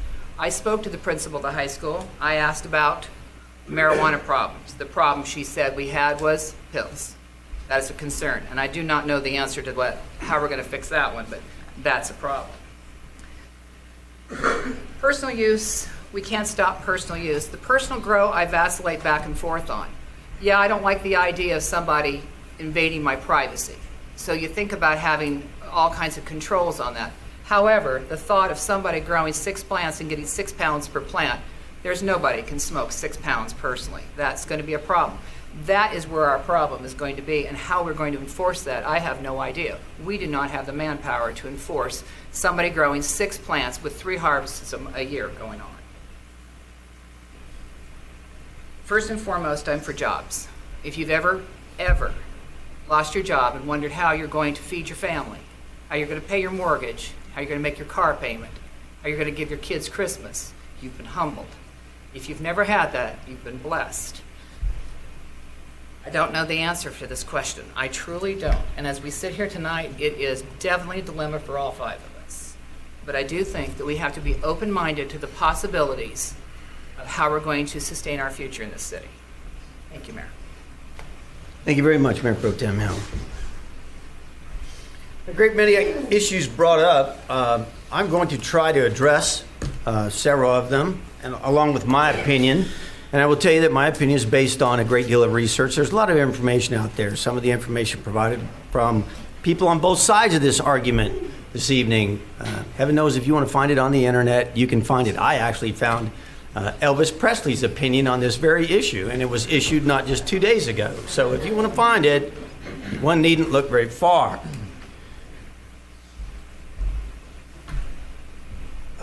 Mr. Comfort spoke, and he talked about the extra sources of revenue that we need as a community and our position of responsibility. Revenue is a good thing. Heaven knows we look for it in a lot of different places. Councilman Miller told you that he has been on this council a long time, as have I. And staff goes to places looking to bring good, strong businesses and jobs into this community. No one thing that this community faces that the entire state of California does. In the past 11 years, the state of California, through poor regulation, has driven over 1 million private sector jobs out of this state. Mayor Pro Tem was just talking about the middle class. Where'd the middle class jobs go? They left here. They didn't leave here of their own volition. They left because they were forced out. Over 1 million private sector, good paying jobs. Campbell's Soups, oldest soup factory in the United States, closed up in Sacramento. Buck Knives made knives here for over 50 years. We used to have a main office of every oil company in the Bakersfield area here. We have lost aerospace. We have lost the film industry. It just goes on and on and on. I talked with a munitions company just the other day who came out with state-of-the-art ammunition. And I happened to like engaging in my Second Amendment right. And I called to order some more. And they said, okay, we can order you some more, but we have merged with another company. And we will fill your order as soon as we get to our new digs in Arizona. Let's just say that you were the other guy. Let's say, Mr. Comfort, you were the other guy. You came to Sacramento and said, you know what I have done, Mr. Governor? I have discovered a way to bring 1 million good-paying private sector jobs to you, to the state of California. 1 million of them. So, if you will give me a list of your 100 most worthy cities, I will bring 10,000 good-paying jobs to each one of them. Do you think they would erect statues of you all the way up and down the state of California? I should think so. It'd be a miracle. Every paper in the world write about it. We have done the inverse, young man. We have driven them out. I spoke with Rick Perry when he was the governor of Texas at a fundraiser one time about this very issue. He said, yeah, you know, I came here. Dave, you go fishing where the fishing's good. I said, Rick, you already got over 600,000 of our jobs. Do you need any more? And he laughed. He said, well, no, I really want to thank you for that. I appreciate it. So when we talk about where did the jobs go, the city of Taft didn't drive the jobs out of the city of Taft. State of California, your legislature, your governor have crafted this job killer. They have also crafted Prop 64. It's funny I should use the word craft because it rhymes with crap. And that is what Prop 64 is. It's as big a piece of crap as Prop 109, AB 109, Prop 47, and Prop 57. I went to the hearings and listened to the discussions of our planning commissioners, and they discussed this at length. And it was the Chairman Ron Orrin, who said, this law is dangerous. This is a poorly written law, riddled with problems. And unfortunately, we won't know those problems until they appear after the law begins. Cannabis, on a commercial level, is a lit firecracker. Every municipality in California is juggling that firecracker. You talk to a couple of the different council members, all of them, they're all torn between this. They're juggling firecrackers. We need to let this firecracker go off in somebody else's hand, not here. We don't need this mess. So, one of the things that we can do, and all the council members have done, and I believe several of you have done as well, is we try to learn from those who have experienced this. I'm going to share this with you. This is a letter from the District Attorney of Denver, Colorado. You would think he would have kind of a handle on the effects of all things marijuana because after all, he's experienced that. So bear with me if you would, please. California voters are being told that they will see the crime rate go down if they vote to legalize marijuana commercially. This has not been the case in the state of Colorado or the city of Denver. Since the legalization of recreational marijuana in Colorado in 2013, traffic-related marijuana deaths have increased 48%. Marijuana-related emergency room visits have increased 49%. Marijuana-related calls to the Poison Control Center have increased 100%. According to the Colorado Bureau of Investigations in 2015, statewide homicides in Colorado rose 14.7% over the previous year. Pueblo, Colorado had the highest homicide rate in the state with 11.1 killings per 100,000 residents. Aurora, Colorado's homicide rate more than doubled from 2014. Additionally, more places in Colorado were robbed and more thefts occurred, especially cars, as 193,000 more vehicles were reported stolen, up 27.7% in 2015 from the previous year. In 2015, Sexual assaults rose 10% in Colorado, with Denver, Aurora, Lakewood, Westminster, and Pueblo all reporting higher numbers as well. In the city of Denver, since the legalization of recreational marijuana, the number of crimes in Denver has grown by about 44%, according to annual figures the city reported to the National Incident-Based Reporting System. In 2015, in Denver alone, crime rose in every neighborhood in the city. The murder rate hit a decade high of 1,059 more, a decade high. 1,059 more cars were broken into. There were 903 more auto thefts, 321 more aggravated assaults, and 231 more homes were broken into compared to 2014. California voters are also being told that legalizing recreational marijuana will free up law enforcement to work on other criminal activities. Again, that has not been the case in Denver. Besides the overall increases in crime we have experienced, the Denver Police Department is dealing with a 900% increase in the unlawful cultivation and manufacture of marijuana concentrate, a 99% increase in the unlawful distribution of marijuana and marijuana concentrate.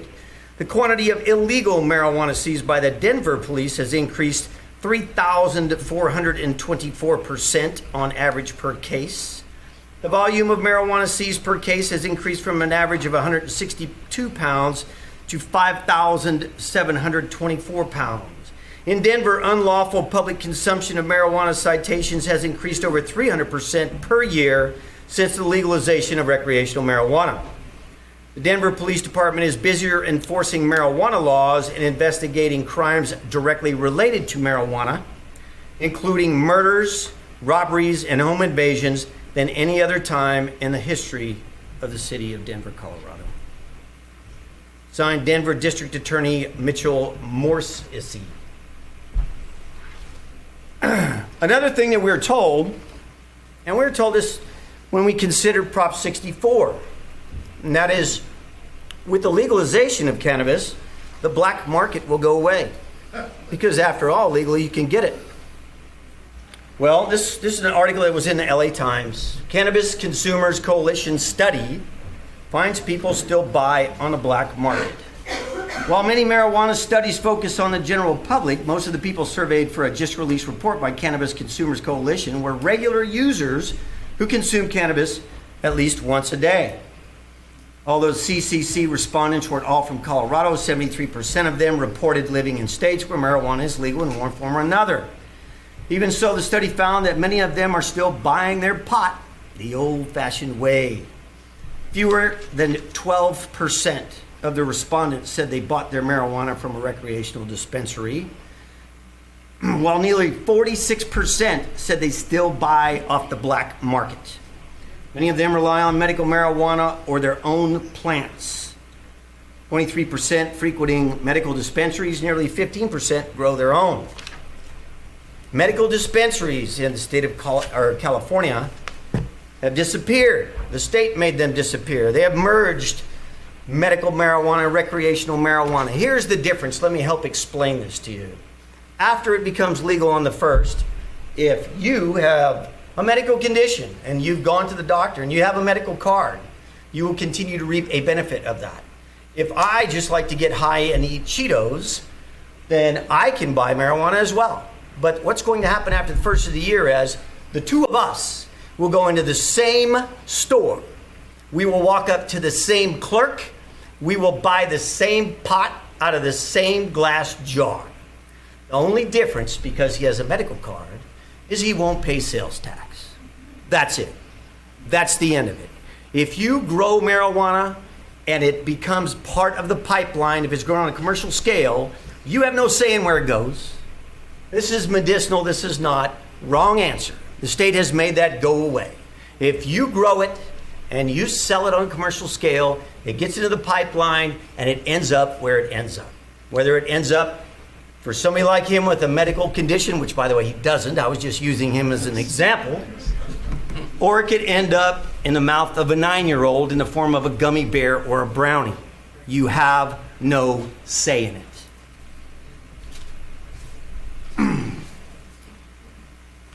Also, in the weeks before Californians voted to legalize recreational cannabis last month, Governor Jerry Brown called Governor Hickenlooper for consultation. That's the governor of the state of Colorado. Why? Because he recognizes, as does many other governors, that Governor Hickenlooper has experience. Like Hickenlooper, Brown did not endorse the effort. Hickenlooper, who owned a brewery in downtown Denver before entering politics in 2003, said he usually gives the same specific advice. Focus on marijuana-infused brownies, gummy candies, and lollipops. His counsel he doled out to governors from states such as Massachusetts, Maine, and Nevada, which joined California this year in legalizing pot. We didn't regulate edibles strongly enough at first, Hickenlooper said in an interview this week at a gathering in Coronado of the Western Governors Association. He cited a spike in emergency room visits by kids who had eaten marijuana products, and 2 cases in which young adults who had reportedly consumed marijuana edibles died. One after shooting himself, the other after jumping off a hotel balcony. In recent years, with Hickenlooper at the helm, the state launched an extensive ad campaign about the dangers marijuana poses to kids and teenagers. And lawmakers have passed measures requiring that labels of edibles be stamped to show they contain pot. Still, the risks for children are high, according to a July report published by physicians at the Children's Hospital in Colorado. It showed an increase in emergency room visits for kids under 9 who ingested pot after recreational shops opened. Ingestion of edible products continues to be a major source of marijuana exposures in children and poses a unique problem because no other drug is infused into a palatable and appetizing form, wrote Dr. Sam Wang, a physician at the Children's Hospital in Colorado and the lead author of the report. Another one of the issues brought up is Taft is letting oil people go. Mr. Coulter brought that up.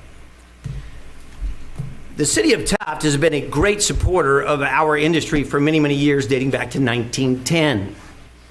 The city of Taft, after all, is an oil town. This is the roots of our community. We live and breathe this industry. The city of Taft did not drive this industry out of the state of California. I told you, poorly written, short-sighted regulations, legislators bought and paid for by unions, and special interests did just that. Not the city of Taft. The city of Taft supports the industry. I've heard a great deal said about the fact that the oil industry is on its way down, flushing like a toilet. For those of you who watch the stock market, you'll know that the inverse is true. The price of oil is coming up.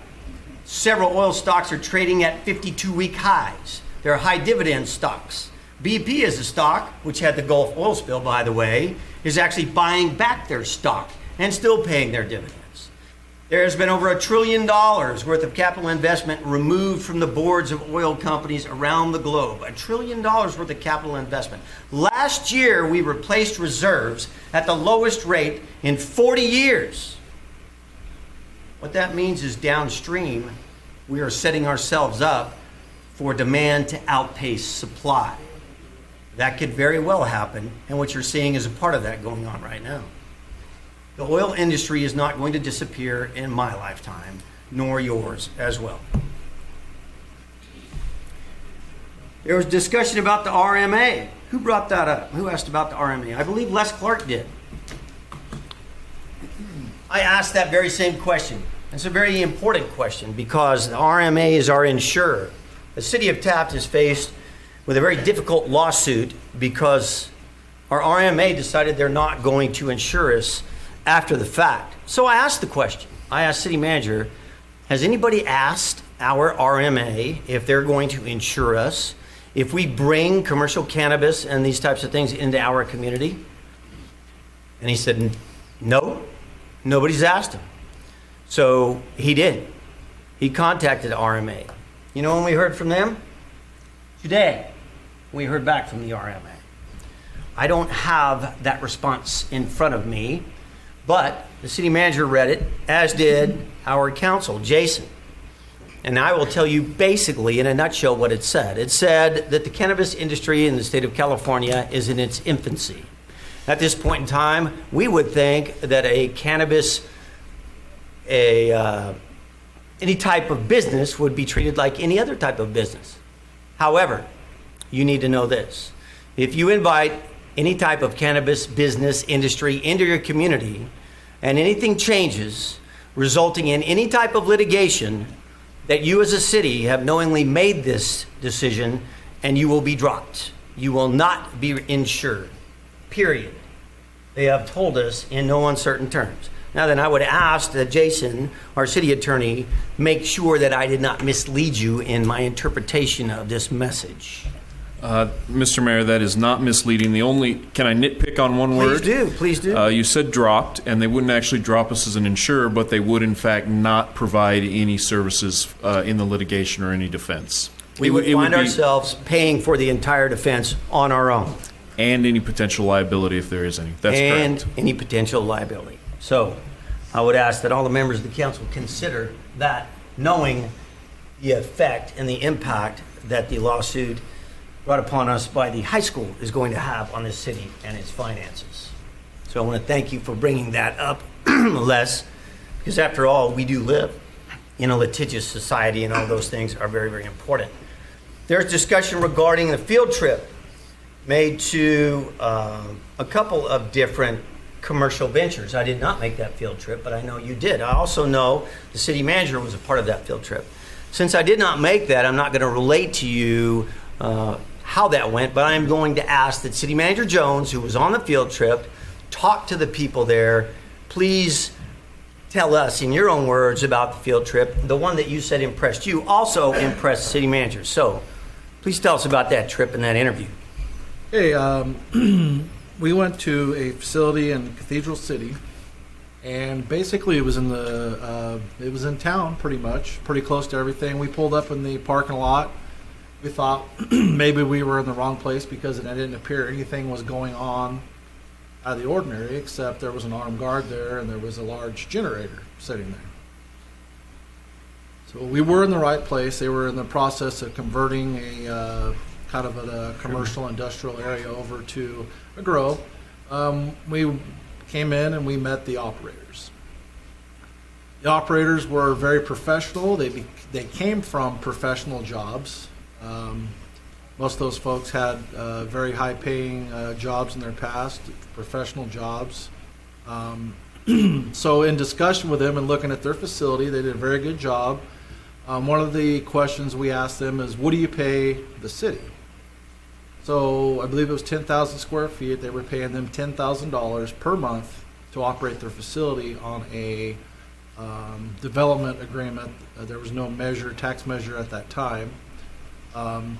So, in looking at the grand scheme of things, that kind of gave us an idea of maybe the revenue. We asked employees, how many employees do you have at this time? Well, most of their employees consisted of partners, in which they had 5, I believe. They did have a few part-time employees they used when they did their trimmings and cleanings and stuff like that. Talking to their master grower, which was a very impressive guy. He obviously knew his stuff. One of the aspects that he hit on was right now they're making good money. They're one of the first in operation legally. They're licensed, they're insured, they're running things right, but they're also trying to keep their costs down. And right now, basically for every investment dollar, they're doubling their money, but one of the cautions that they had was they pointed out to us is there's a lot of money, people that have money that have no idea about the industry that's standing in line to invest money. There's a lot of people that are going to go into business. And they expect 80 to 90% of these operations to fail. They also expect and this is just one grower, his aspect, and he's in the business to make money. He's going to continue to try to stay in business. Was the market will be flooded, the black market's concerned, the price of their product may go way down.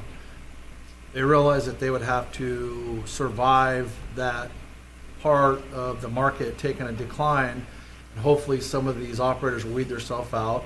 Their business plan was to put money away, to go in and try to buy out these facilities that are failing, and taking advantage of their infrastructure investments and try to have a better product. So There are concerns about failure and the cost of the cannabis to go to such a low point that no one's going to make a profit.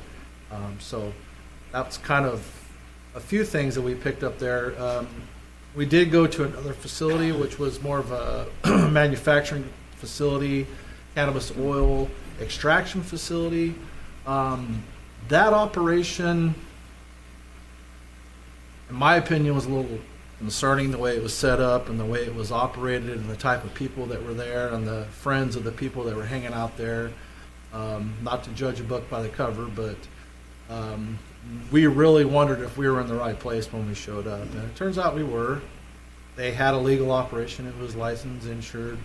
But it was definitely two different operations as far as being professional. So that's what I gleaned from the visit. And we have possibly set up more tours if the council chooses for us to. All right. Thank you very much. 10,000 square foot. Yeah, 5 or 6 employees. They're doubling it to 20. They expect to bring in, I think, 3 or 4 more employees. All right. It wasn't a lot of employees. I went to the, I'm sorry, I was not available to go to the Kern County Board of Supervisors meeting when they discussed this ordinance. But there were some people that were there that spoke on a couple of things that, unfortunately, we are not able to get them here. So what we're going to do is I have asked the planning director to show us video clips of 2 of them. I have asked multiple times to get input from the supervisors of these schools in the school districts, and have not got that input. Fortunately, there was a superintendent of schools that did visit the Kern County Board of Supervisors meeting, and the other person that you're going to hear from is Russell Judd, who is a very highly respected professional who has brought KMC out from the verge of collapse. And he's a wonderful professional, and he's going to talk to us about the medical costs associated with this. I apologize, but I don't have my notes on the timer, so if you have speaking for another minute or two, I'm going to grab my notes for the timers because it's 3 minutes. Okay, do we need a 5-minute biology break? Y'all have been sitting very, very patiently, so I'll tell you what, we're going to take 5 minutes, so please be back here at 4 minutes till. Thank you. Yes, sir. Thank you, Mayor Nora. Mark Staples, Planning Director for the City of Taft.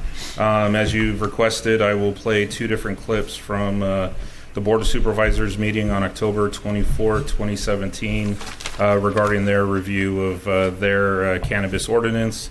And as requested, you're asking for the testimony from Russell Judd of Kern Medical Center.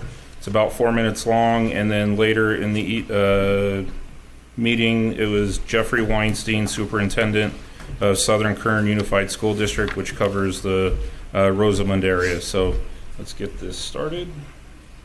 Good morning. Good morning, Russell Judd, the CEO at Kern Medical. I want to share some statistics from a nearby state who has legalized the use of recreational marijuana, and that is Colorado. Since Colorado has legalized and is now fully integrated with the use of recreational marijuana, there has been an 80% increase in marijuana-related hospitalizations. There has been a 57% increase in marijuana-related emergency room visits, and there has been a 100% increase in traffic fatalities involving operators testing positive for marijuana. I don't know what the impact will be directly in the community, but I do know that if it is facilitated by your board, where marijuana becomes more accessible, where recreational use is recommended, is allowed, is regulated, there will be an increase of services that Kern Medical needs to provide. There's kind of a saying I used to hear when I was a teenager doing not too bright things. My mom would say, well, it's all fun and games till someone gets hurt. At Kern Medical, we're the ones who pick up the pieces when someone gets hurt. I have been in our trauma bays many, many times when a marijuana-related or other drug use situation arrives, and it's not any more fun and games. It is a significant impact to individuals. These are people who experience devastating illnesses and injuries because of their choices that they make. In one more statistic from Colorado, that marijuana, since its legalization, it significantly moved up the chain of drugs. Since its legalization, marijuana accounted for the second highest incidence of drug-related emergency room visits. If the recommendation from myself and from Kern Medical is that a ban be put in place. Regulation will increase its accessibility and the opportunity for individuals to access marijuana. If the regulation decision is made, Kern Medical does request that there be additional funding provided to Kern Medical for what is determined to be an increased use of unfunded and uncompensated care that will be have to provided by Kern Medical because of this increased use of marijuana. That's the end of my comments, and we'll answer any questions. Thank you, Mr. Judd. Any questions? Supervisor Gleason. Do you have any idea of the cost of what you're talking about? It's hard to predict if the statistics follow. If we followed Colorado in those incidences, we probably have an additional 600 or 700 related emergency room visits because of the marijuana use. Emergency room visit is anywhere from $10,000 to $15,000 per visit. When someone's in that significant of an injury or of an accident, you do that multiplication, it's millions of dollars. Supervisor Couch. Thank you, Mr. Chairman. Thank you for being here today, Mr. Judd. Were you given any opportunity to submit a request for funding in the ordinance or anything like that? So we have visited many times with Mrs. Oviatt.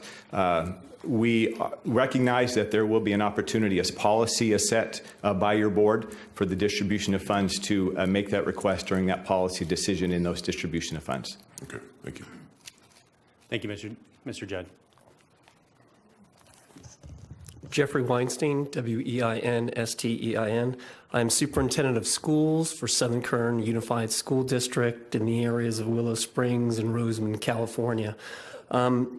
We have had an influx, as you heard from the testimonies, remote testimonies of marijuana dispensaries in our community. I'm here to tell you the impact that I have seen and my Board of Education has seen on the youth. We serve 3,700 students in our area. The majority impact is from the increased presence, increased availability, and increased circulation in our community. Also translates to increased availability to our students. We have seen an 8-time suspension rate increase in cannabis usage, as well as over 900 students at my TMS middle school, which is 11, 12, and 13-year-olds. We see an 83% increase in marijuana incidences at that level. The most alarming thing that we have seen in Roseman, California is that these incidences are not from smoking marijuana. These incidences are with our edibles and also with the oils that they get from their parents and people who are buying these legally.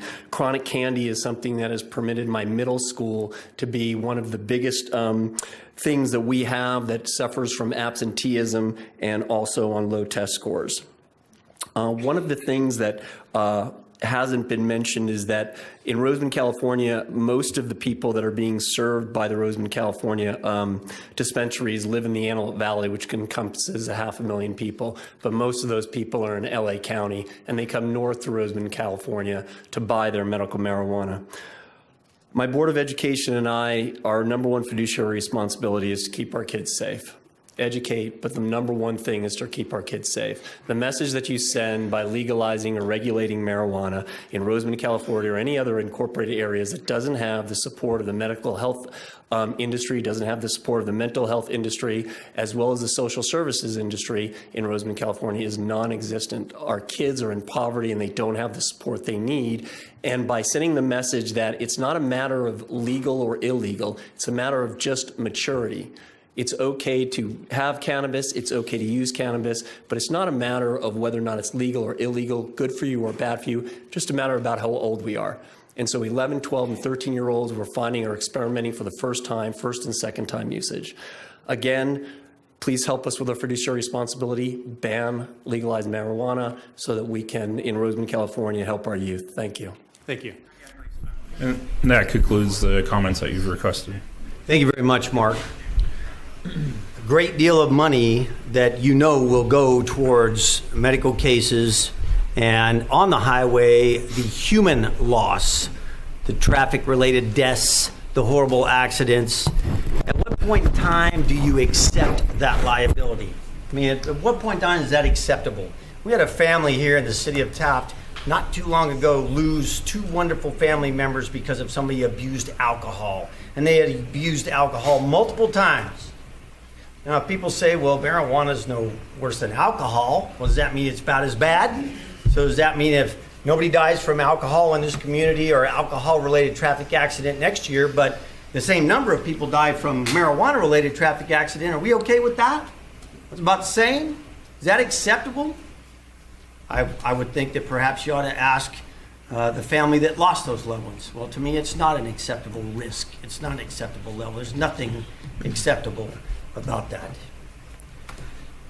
So we get down to the city of Taft. What about the city of Taft? One of the key issues that we have to deal with here is the fact that the RMA has told us in no uncertain terms, if we bring commercial cannabis into the city of Taft, and should there be anything go wrong, whether it's a change in the state that requires a change in people's business plans, and we end up in any type of litigation, we are on our own. We are hung out there. They have served notice, and that is a fact. There is no getting away from that. You grow it, but you don't sell it. How many places want to do that?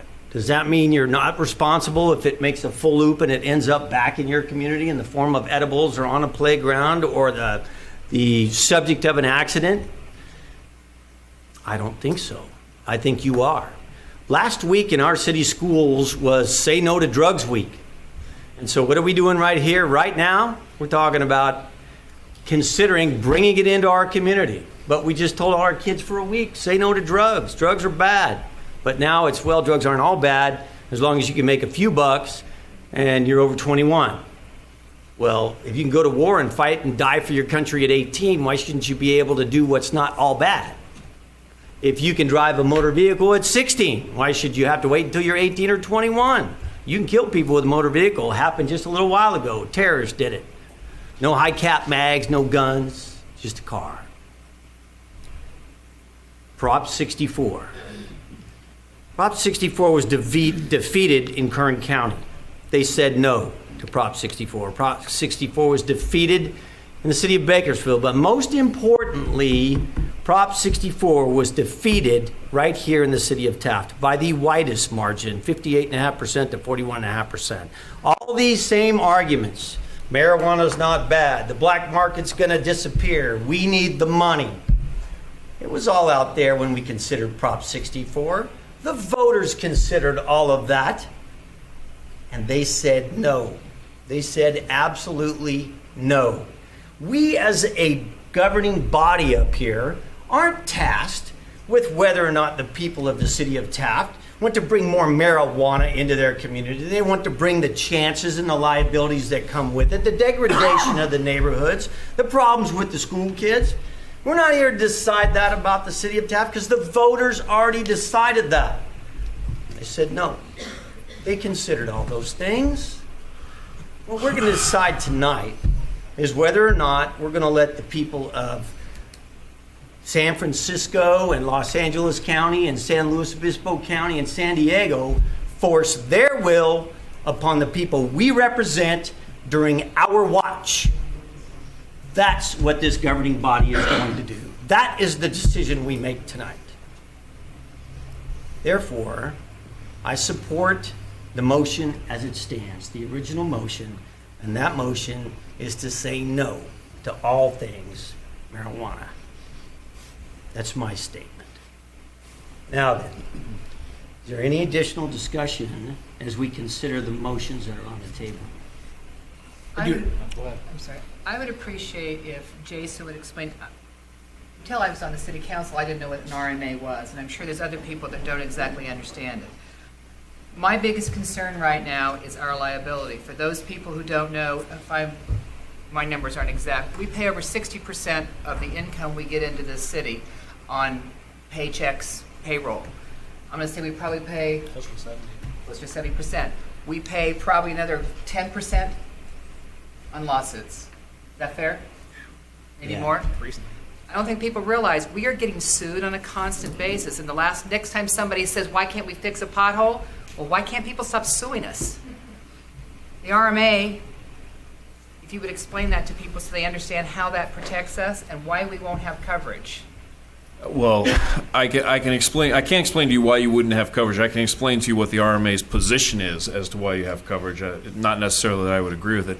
The RMA is not an insurance company, but it's an insurance pool of 50 some odd cities, I believe, that pay into it, and it provides insurance coverage for those cities, for those clients. The RMA's position at this point is that if the city takes an act that's interpreted as inviting or allowing cannabis companies to operate within the city beyond what's absolutely mandated by state law, that if there is a lawsuit where liability is alleged against the city, that the RMA will not provide any insurance coverage or any defense for that lawsuit. So it would all come out of the city's funds exclusively. Now, that issue has not come up. I suspect that if I reviewed that issue, I might disagree with that interpretation, but that at least is their stance as of sometime today. Well, I won't kid you, that's my biggest concern. I think one of our biggest jobs here is to find out how to take care of the money for the city. And we can be pro-marijuana, pro-growth, pro-nothing. We can hate it.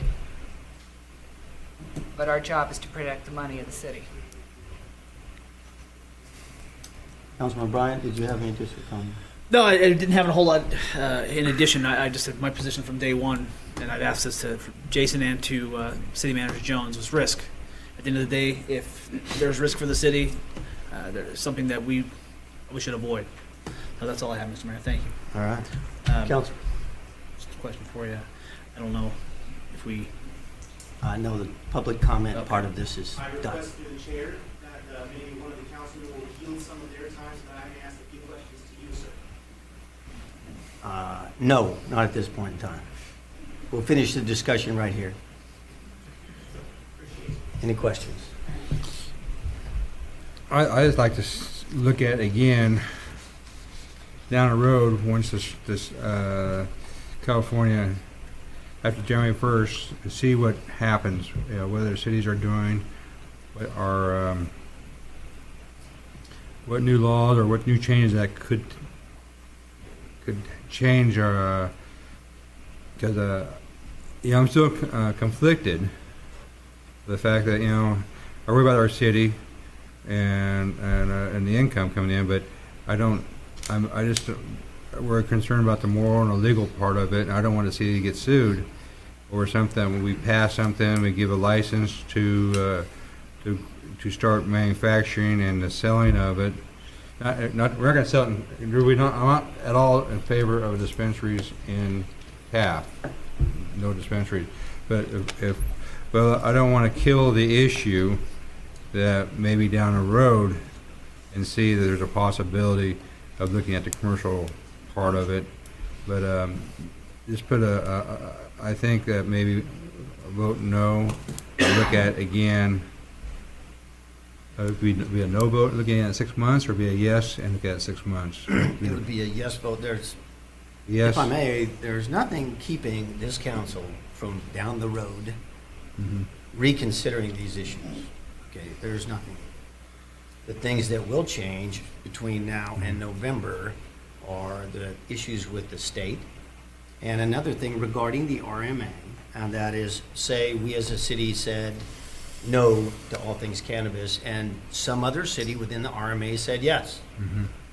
Whether an issue came up with them 2 months, 6 months, or 10 months down the road, much like the letter that went out to all the RMA members regarding the SROs based on what happened right here in the city of Taft, should something happen in any of those member cities, and the RMA have to do just exactly what was described, and that is deny coverage, at that point in time, then every single member in our risk management could get a letter saying, hey folks, just to let you know, this has happened, and we will not, shall not, ever provide liability coverage based on that. Is that not correct?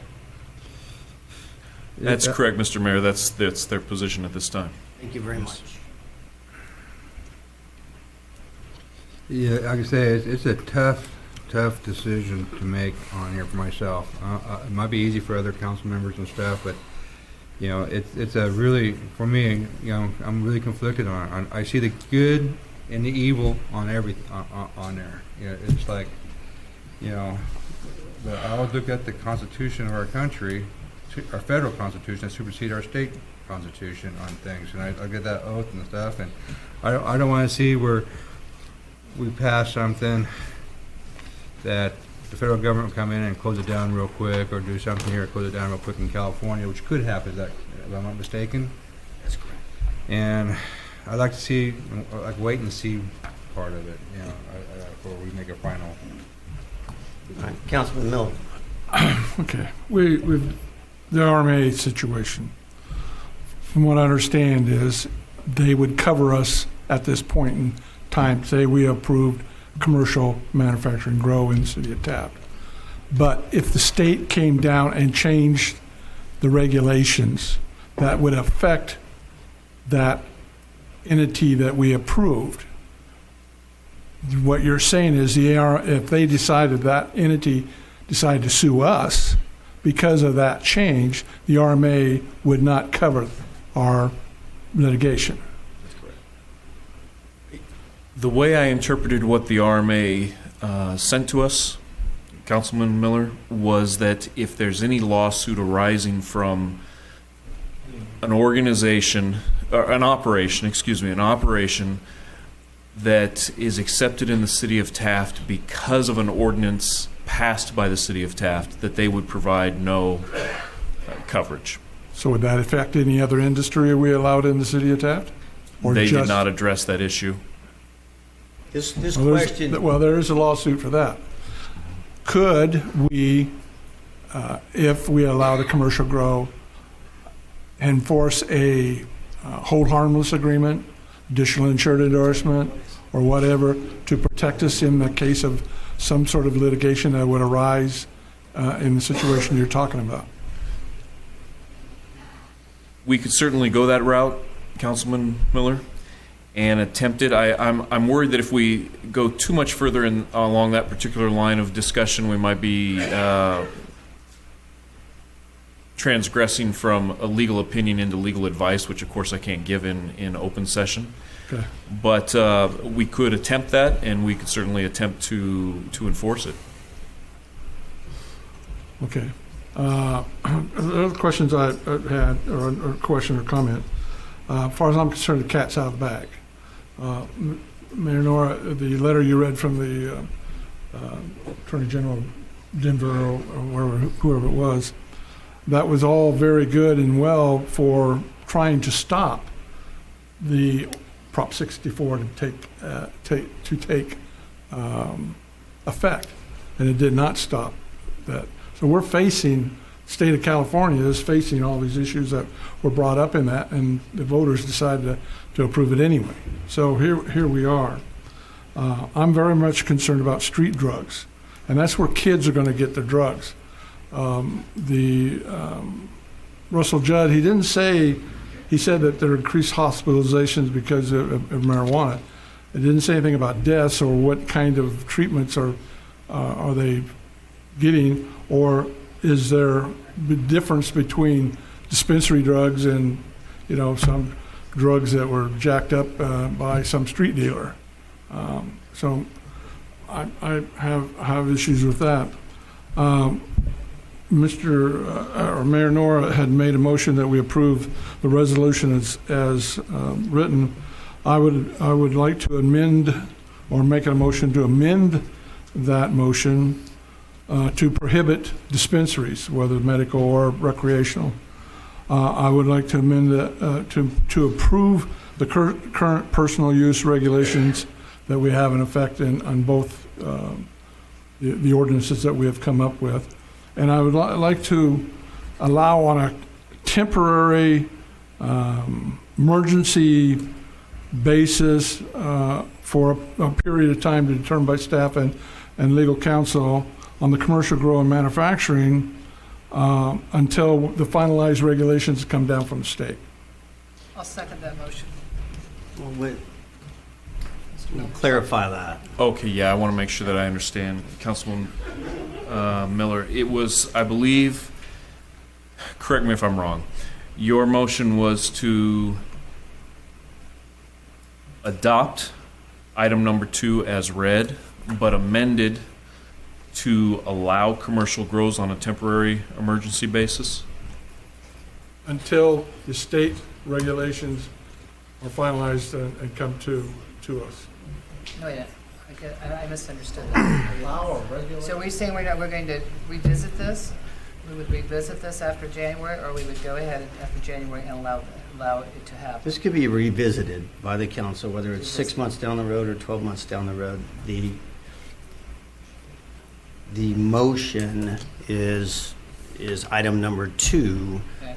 I'm not exactly clear, Councilman Miller, where you're headed, but what it seemed to me you said was that you want to have an emergency regulation approving that, when in point of fact the issue is not approving it until after such a time as the changes could take place. So that would mean approving item number 2, and then after 6 months or a year, this item could come back before the council once the changes have been made and this firecracker is blown up in somebody else's hand. I don't want it down the road. I want to have us revisit it on a time period that you expecting state regulations to come to us by when?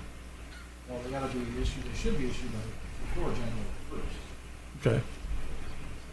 The trailer bills and all that. So maybe that's a suggestion. You can do the emergency ordinance and everything except for the personal use and personal growing and all the stuff that's allowed in the ban is presented. And then staff can bring back an update and council can give us direction on how you'd like to go first meeting. That's exactly what I want to do. All right, so I'm sorry. May However, I restate what I think? Lawyer that up. Yeah. Okay, but just so I'm clear, because one of the key issues we have here is the RMA is not going to change the coverage. That is not going to change. It's not going to change tomorrow. It's not going to change on January. The only thing that could happen is something does go wrong, and then that is actually demonstrated to a member community in the RMA. But on the other hand, Mr. Mayor, we're not going to allow, and we're not going to start a facility on January 1 either. And I don't think the RMNA knows exactly what the state's doing either. So what I want to do is just give us a window of time to look at it, and we can always say no. Can I just clarify the record a little bit before we go on? Because at this point we have 3 or 4 motions. No, we have one motion that's already been seconded. I don't know of another second. I have not heard a second on any of them, but I wanted to clarify what I understood. I have a second on 2 motions right now. Let's clarify this. Okay. There was no second because, unless I'm mistaken, Mayor Pro Tem, you said, wait a second, I didn't understand what he said. Well, I'm listening. I said my concern here too is to review the RMA. We all know that the RMA is going to probably disappoint us. Well, they've made it quite clear. They've made it quite clear. It's true. But I do think that we need to learn more about what the state is going to do, and we all think it's probably going to happen right before midnight on January 31st, because that's typical with the state. I'm conflicted in this. I do think we need to do a little bit more review after the first of the year to see what exactly the state is going to allow us to do. But the RMA does very much concern me. So if you could... I would suggest, I would think, since this has been brought up by a member city, they haven't had an RMA meeting. We have a seat at that table. Knowing the RMA, they're not going to change their decision, but we can get a more in-depth explanation of what they're telling us. And because someone's interpreting that from our memorandum, and it's an intentional act taken by the city council, anything arising from that intentional act, we've seen that before where we've been sued for other ordinances. So I think what I'm hearing is no definite answer on the commercial aspect, but I think everyone here is looking for more information. There's no timeline. The council takes the ban road this time, ban everything just to make sure that we don't have any issues pop up or anything after the first of the year. We can bring back more information. If you guys have information that you think of after the meeting, you can send staff, we can research it. Talk to our RMA. So at this time, I want to call the question. I'm going to call a vote. The original motion was item number 2. The motion was made by Councilman Bryant. The motion was seconded by myself. So I want to call the question. I want a vote. Okay, I have one question before we get that. Okay, and I apologize if this sounds stupid. So, no matter what we do here tonight, in saying no to this, or yes to the no, correct? Yeah. Yes to the no. Okay. In saying yes to the no, we can, as Mr. Miller says, we do need more information. We need more information about the RMA. We need more information about cannabis cultivation. How do we do that if we have a yes to the no? Well, you can change that no at any time. That's the council. So after the first of the year, if we decide we want to put this back on the agenda to revisit, then we can do that. So the way to work is if there, for example, this is the first reading, there's a vote to move forward with the second reading for the all-out ban, it's called out in the ordinance. After the second reading, 30 days it would become law. Okay. At that time, if council decided to go another route, they could amend that ordinance at any time they want. Sorry. Then you have to restart the process, though. Go back initial reading, Well, yeah, second it'll reading, require 30 days. 2 readings. Well, that part's not. It's going to take some time, just like, it's. But I think we all have some more questions, but I think that we can learn that. We really have to wait till after the state gives us some of the information that we want. The time crunch that we as a municipality are under, as is every other municipality in the state of California, is if you do not have it in place and have a second reading and then allow it to become law before the first of the year, the state of California will impose their law upon you. That is the timeline we have. Thereafter, if things change and the stars align differently, and the council wants to revisit this, much like any other ordinance in city government, it can be asked to be put on the agenda and it can be reconsidered. Does that answer your question? Yes.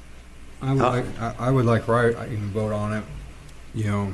I would go yes or no on the right now. No to the yes, yes to the no. Can we? So are you ready for? I would. Let's. I'm calling the question. I want a roll call vote. All right, so just to clarify, we had a motion made by Councilmember Bryant and seconded by Mayor Knorr. And I'm sorry, just for clarification, because of how long this has been, I'm going to actually read the motion. Okay, please. With your permission, thank you. Yes, please. Motion to approve and amend the City of Taft Municipal Code entitled An Ordinance of the City Council of the City of Taft approving zoning ordinance amendment number 2017-14, amending chapters 4, 5, 6, and 7, and adding sections 6-4-5 and 6-12-31 to Title VI of the Taft Municipal Code to prohibit all commercial cannabis activity in all zone districts and to establish regulations for personal use of cannabis consistent with state law for first reading by title only and reading of such be waived. That is correct. May we have roll call, please? Councilmember Miller? No. Councilmember, give me just a minute, because I'm going to track this. Councilmember Cryer?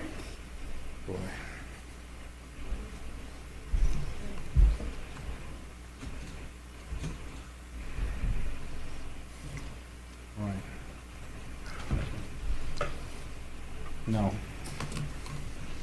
Councilmember Bryant? Yes. Councilmember Hill? No. And Mayor Knorr? Yes. Okay, so we have a, So that motion fails on a 2-3 vote with Councilmember Bryant and myself voting yes. Mayor Pro Tem Hill, Councilmember Cryer, and Councilmember Miller voting no. So now we go back to Yeah. Mr. Yes, we did. The next motion was to adopt the motion in item number 2 as presented, with the amendment by Councilmember Cryer that the city staff bring the issue back to City Council for consideration of amending the ordinance in 4 to 6 months' time. How is that different than Mr. Miller's? That was another motion by Mr. Miller. His first motion was to adopt the motion in item number 2 with the direction, with the amendment that the city staff be directed to bring the issue back to City Council after the first of the year to consider amending the ordinance to allow commercial grows. So it was more specific as to time Yeah, and and specified the allowance of commercial grows. I would amend that to the January 2nd meeting. The January 2nd meeting? Yeah. I would second that motion, if that's available. Seems like a good Yes, thing to that'd do. be a seconding the amendment. Mr. Miller's. Mr. Miller, that one's already been seconded by Hill, Even better. I third it. as the way I have it. Okay, all right. Miller read. All technical, folks. And just for the record, I did not hear a second to Councilmember Cryer's motion. I don't think you've got one. I think we There revised. was with- no We second. revised with Mr. Miller's. Yeah, there was no second I just for on lack of a Cryer. second.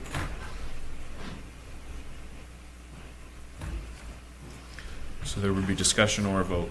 So the motion would be that we no to, no to the dispensaries, but still no to the others, and that still comes to further until after the next, we hear from the state or stuff and our MRA, then we look at it again. Well, specifically, it would be to accept the ordinance as presented. The motion is presented in item number 2, which amended, as I stated, which does in fact prohibit dispensaries. And to bring the issue back. The amendment is to bring the issue back to the City Council January 2nd, I believe, to consider amending the ordinance to allow commercial grows. But we're gonna issue no permits at all, if you vote yes. No. No. If you vote yes. It's prohibiting all commercial activity Okay. until such time the council chooses to amend the ordinance. And then the other part of this is the approving the current personal use regulations that we have adopted. And That's in the amendment. That's part of it. yeah. We don't control that part. Okay. All right, may we have a roll call vote, please? Councilmember Miller, Yes. Councilmember Cryer, Yes. Councilmember Bryant, Yes. Councilmember Hill, Yes. Mayor Knorr. Absolutely not. That passes on a 4-1 vote. All right. Enough of that. Now then, if there's a group of you who wanted to leave here, and you were only here for that, you may go ahead and file out, and we'll move forward with the rest of it. I think we've already got that. Don't go there. No, we haven't. We got to do that. See you in 2 weeks. So let me ask you a question.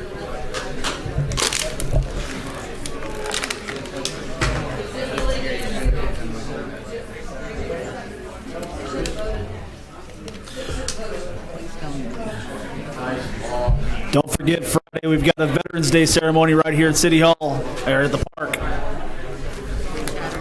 What's that? Saturday. Friday's the luncheon. Sorry. Saturday's. Do you have the citizens' comments sign-up sheet, the regular one? I think that was actually part of a couple of them. 4 names on it. Kathy's like number 2. Oh, there. Nope. I think it's. It should be up there, Mr. Mayor. Up. I got it. Thank you very much.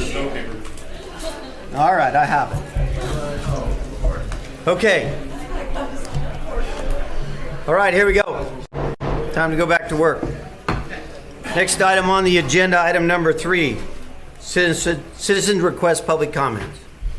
This is the time and place for the general public to address the City Council on matters within its jurisdiction. State law prohibits the Council from addressing any issue not previously included on the agenda. Council may receive comment and set the matter for a subsequent meeting. Please limit comments to 5 minutes. I know Danny Owens met with Mark, and I believe he is gone, so I don't think Danny wants to address the Council. Kay Sullivan. I stayed. All right. It's been a long time. Thank you, Kay. You let the crowd go. I need offerings. I came, by the way, my name's Kay Sullivan. I live here in Taft. Still? Still, I haven't left yet. Probably won't either. I'm here representing our annual Thanksgiving community dinner. It started probably about 6 years ago now because I had no family that was going to be in town and I didn't want to have Thanksgiving by myself. So I started looking around Taft, looking for people who were going to be alone. Well, that year we had about 75 people come to dinner. And from that point on, it has grown to now. Last year we had 203 people come to dinner at the Moose Lodge on Thanksgiving Day. It is not for homeless per se, but they're more than welcome.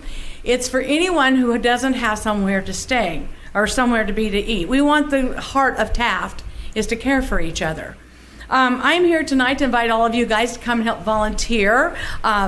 One of our council members shows up quite often. Thank you, Mr. Josh. It is a community. We start off with no budget. We have absolutely no money. We have no food supply anywhere. It's good nature, good-hearted donations. We can give you a tax receipt if you'd like to give money instead of stuff. You can't even imagine the grocery shopping list to feed 200 people. But this is what makes Taft, Taft. It's the heart of the people. It's the caring about other people. One of the years, there was a couple here, and I want to say they were from Australia. And they heard about our lunch, and they came and had Thanksgiving, an American Thanksgiving, the first one they ever experienced, and they loved it. And I get a card from them every once in a while telling about the experience they had in America. So I want to invite anyone who would like to come and eat with us. It's like coming to our house. It's, you don't have to do dishes unless you want to help. It's on November 23rd, Thanksgiving Day. It's at the Moose Club. We will be serving lunch from 11 to 1. Debbie McLean and I, Debbie is the head of it since I got older. She took up the lead of it. But like I said, my number is 661-747-6487. It's all over Facebook. It's not a secret. If you'd like to call for a donation or to volunteer to help, we would certainly appreciate it. And I know those who need a place for Thanksgiving. If someone wanted to send or mail you a donation, what address would you use? Send it to 704 Vista Via Drive. What? Vista Via Drive, Taft. VISTIA. How would they make that check out to? To Building Stones Ministries. Building Stones. Yes, sir. It's a 501c3. Building Stones Ministry, 704 Vista Via Drive. Yes, sir. All right. Thank you. Thank you. Thank you, guys. See you guys. Okay. Thank you very much, and thanks for sticking around. Didn't mean for you to have to be here so long, Kay. Next up, Dr. Oren from the Chamber. Ever present, ever patient.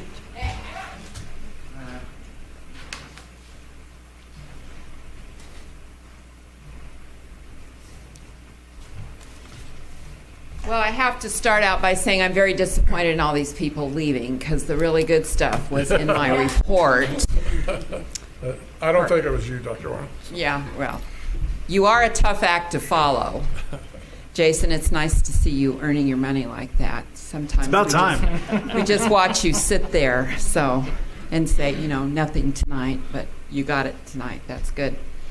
I want to start with tomorrow at Sit and Sip at 9 o'clock. We are having several guests, but they are going to be led by Les Clark from the West Side Recreation and Park District, and he's going to tell us what's new at the rec. There's a lot of stuff going on that hasn't gone on before, and we're pretty excited about it. So that's going to be at Sit and Sip tomorrow. What time, Kathy? 10 or 9? 9 o'clock. Thank you. Thursday is a mixer at the United Security Bank. And if you've ever been to mixers at the United Security Bank, it's fabulous. They do a wonderful job, good food, and a nice time to mix and mingle. And Tomorrow. that's on Thursday. Thursday. And that's at 5 o'clock, United Security Bank. And then Friday, of course, is the Veterans Day lunch at OT from 12 to 2. And I just want to give a shout out to Debbie and Mike Perry from Roots Eatery, and of course the Cooper family at True Value, because they're sponsoring this, along with OT, obviously. And it's a wonderful time to just mix and mingle with some of our vets. If you know a vet, bring them. They're free. Your entrance is free, or a $5 donation or more if you would like. So that's happening on Friday. And then, of course, Saturday, I don't know if you guys are going to have a chance to talk about. Are you still going to do comments? Oh, we still got to get to that. You point, don't always we? go first. You still have well, I'm just going to remind folks that we have Veterans Day at the City Veterans Park at 10, and that's always wonderful. Makes you feel really good after you've been there. So I encourage people to do that. The Chamber on Saturday, November 18th, the Trout Derby, my least favorite activity. You're not praying for rain? Well, it's always raining, it's always muddy, and I'm always in a bad mood at 4 in the morning. But I have to tell you, by the time the thing starts, I'm really glad I'm there, because fishermen are some of the happiest people in the world, unless they've been drinking all night, in which case they're sick. But Showman. it's yeah, right. It really is fun, and I encourage you, if you like to fish, it's a wonderful time, and it's really fun if you have kids to take along with you. So that's coming up Saturday the 18th, and we've got the forms at the Chamber. Cruise night is the first Friday in December. That's December 1st this year, and it's also Pictures with Santa at the West Side Furniture. And John Atherton is wonderful to open up that space for us. And the Chamber has those pictures taken. Mark Fitzsimmons does them with our local C-Tech kids. And they're at no cost to the parents. So that happens Friday night, the 1st of December. And then the following Monday is our Christmas parade. I'm happy to announce that Agnes Hart, who has recently retired from the Oil Museum, will be the Grand Marshal. We're thrilled. Agnes has experienced a little bit of ill health lately, but when I talked to her on the phone yesterday, she said, well, I think I'm going to have to really get with this rehab thing I'm doing. She said, because I want to be able to be at the head of that parade. So that's wonderful. We're really excited for her. That's all I'm going to tell you about, because we have tons of things happening in December, but you'll forget about them anyway, because I've given you a lot of information. So thank you for the time. Thank you very much, Kathy. As always. Next up, Bob Jordan. Once again, thank you, Mr. Mayor. Bob Jordan, 303 East Santa Media, Winter, California. And I'm covering a subject that none of us want to talk about, the homeless situation. I just attended the first collaborative meeting of the West Side Homeless Collaborative Group. And what we're trying to do is, as you guys know, all the public restrooms are locked in this town. So what do you have to do if you got to go to the bathroom at night? Somebody's front lawn, somebody's backyard, somebody's business. We're all meeting together to try to form a major solve we can't solve it, we want to help alleviate the problem. We're having the health fighters are bringing the portable trailer over, and they're coming on Friday, which will have some showers and some toilets for them to use. We want to be able to at least get a drink of water after night, at least be able to go to the bathroom. That's only a common thing. That it's just by the grace of God that one of you aren't one of them. Because we're not born that way. It's just what happens. Anyway, I'd like to invite you to our next meeting, and it's at the fort, and it's be at room 32 at the fort on December the 12th. It's extremely important that we all work together. What time? We can't have this little group over here, this little group here, that little group in there. Like Les said, we can't all bite at the element, but we all can start at one spot and work our way around. And that's what we... Question? What time is the meeting, Bob? 4 o'clock. Bob, who's involved in this besides yourself? Well, it's basically what started is the West Side Resource Center has started it out. And we are sectioning out from them. And right this moment, it would be Heather Mueller and Kathy and Mrs. Koenig will be temporarily running the situation. We had about, 35 people there. Isn't that right, Kay, today? And we're going to work on the situation. We're tired of talking about it, but now's the time, as we used to say, to either poop or get off the pot. And I'd like to thank you for your time, and God bless you, and God bless the city of Taft. Thank you very much, sir. Thanks for taking the time to stay with us. All right, next up, council statements, non-action. I'm going to begin with the Mayor Pro Tem. Thank you, Thank you, Mayor. I'd like to thank Kathy Oren and her staff for a fabulous Halloween. I myself won Best Dressed because I was fabulous. Yes, I was. Although I must say you make a very good pirate. That was a fabulous event. For those who have not been to the new Transit Center, I must say you must go. It is absolutely beautiful. That was a fabulous event.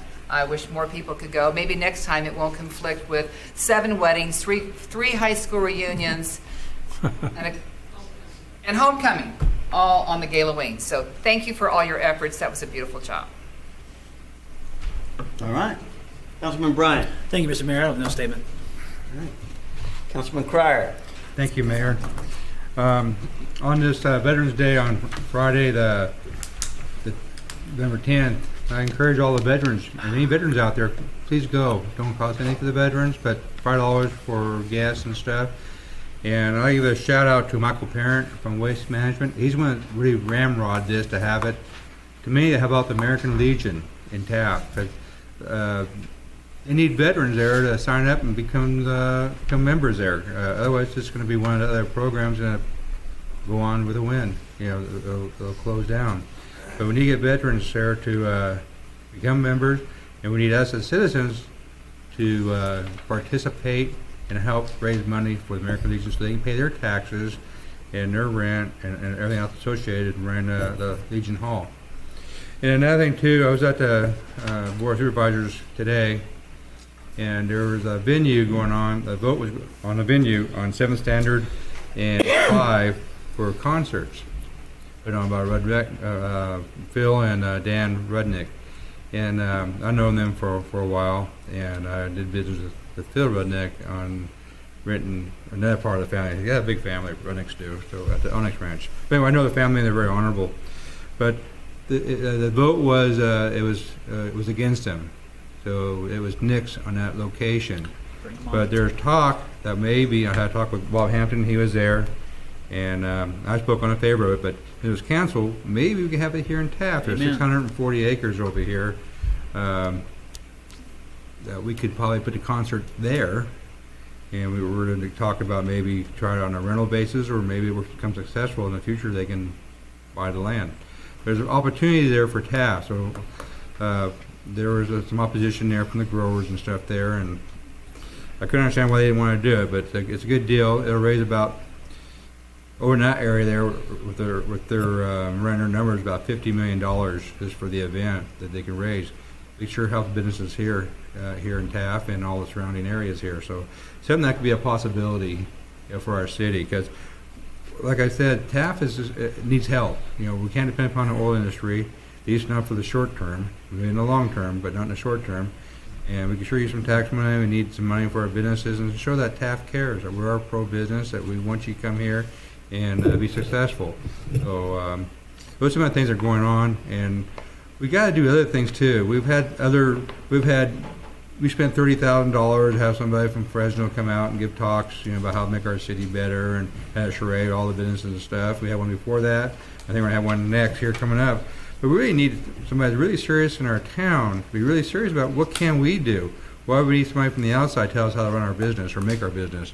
Unless they can bring a company in here to, manufacturing or another business here, I'm all for it. But we need to do how we help ourselves. What can we do? Les Clark had a lot of great ideas. We have a lot of potential and talent right here in our own town.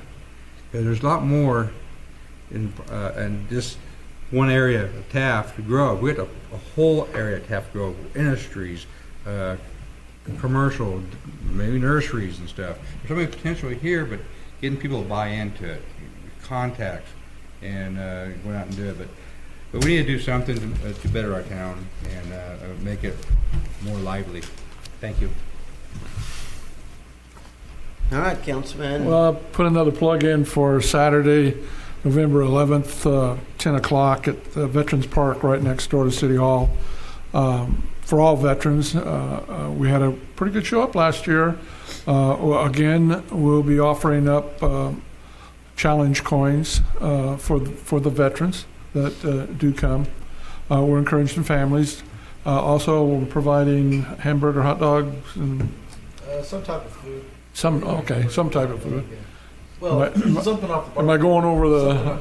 Oh, okay.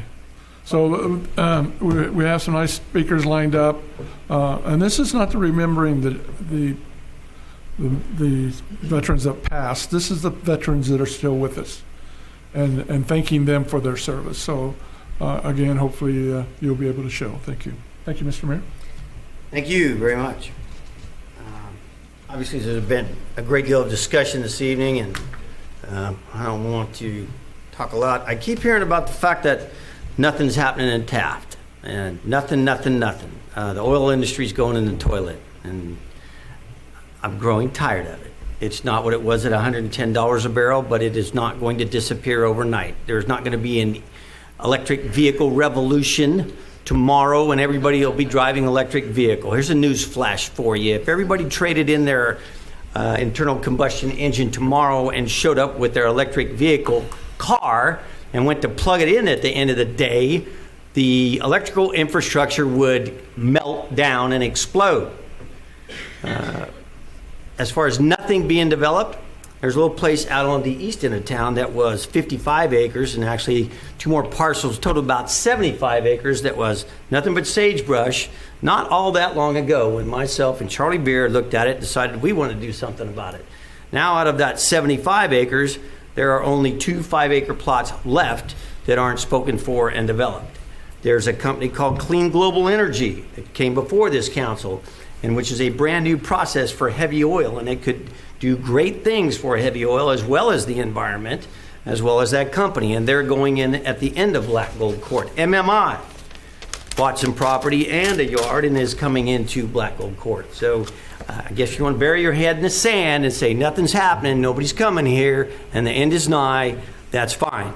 But here again, that's not true either. So just wanted to straighten out the record there. All right, that's all the comments I have.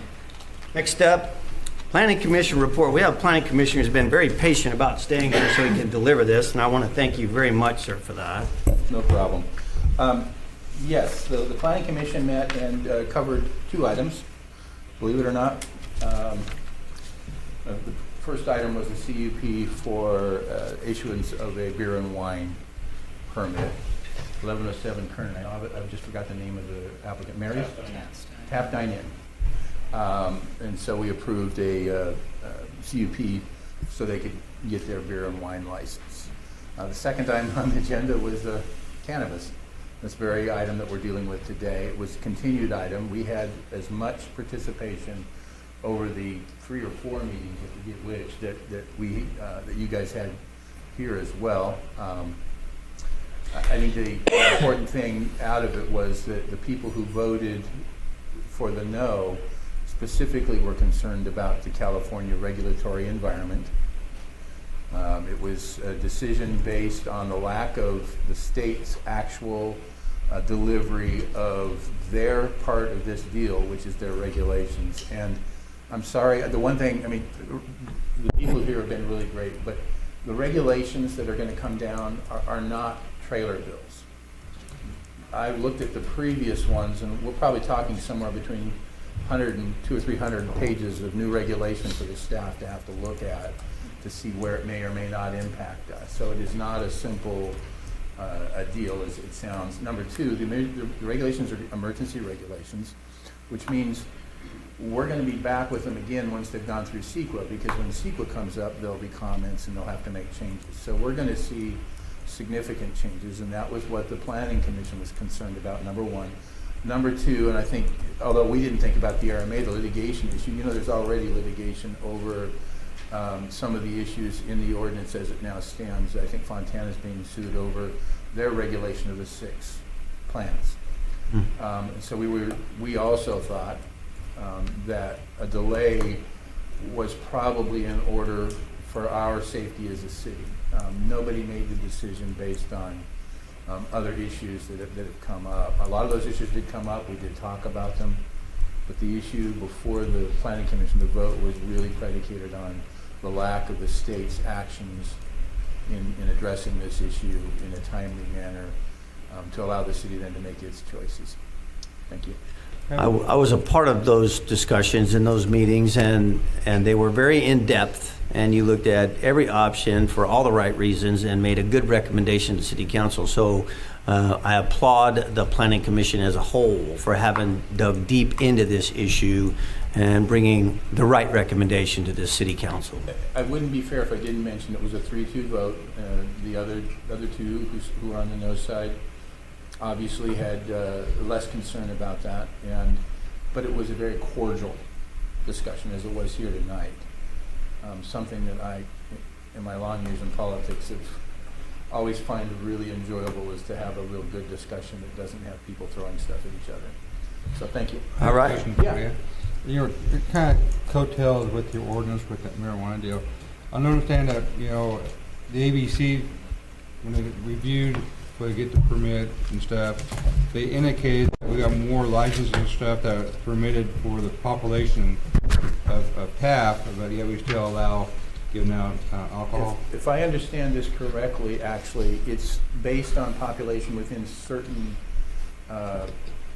census tracts. And because our census tracts are essentially a concentrated business area with a lot of residential around it, it would be almost impossible for any restaurant to have a permit based on the way our land use works.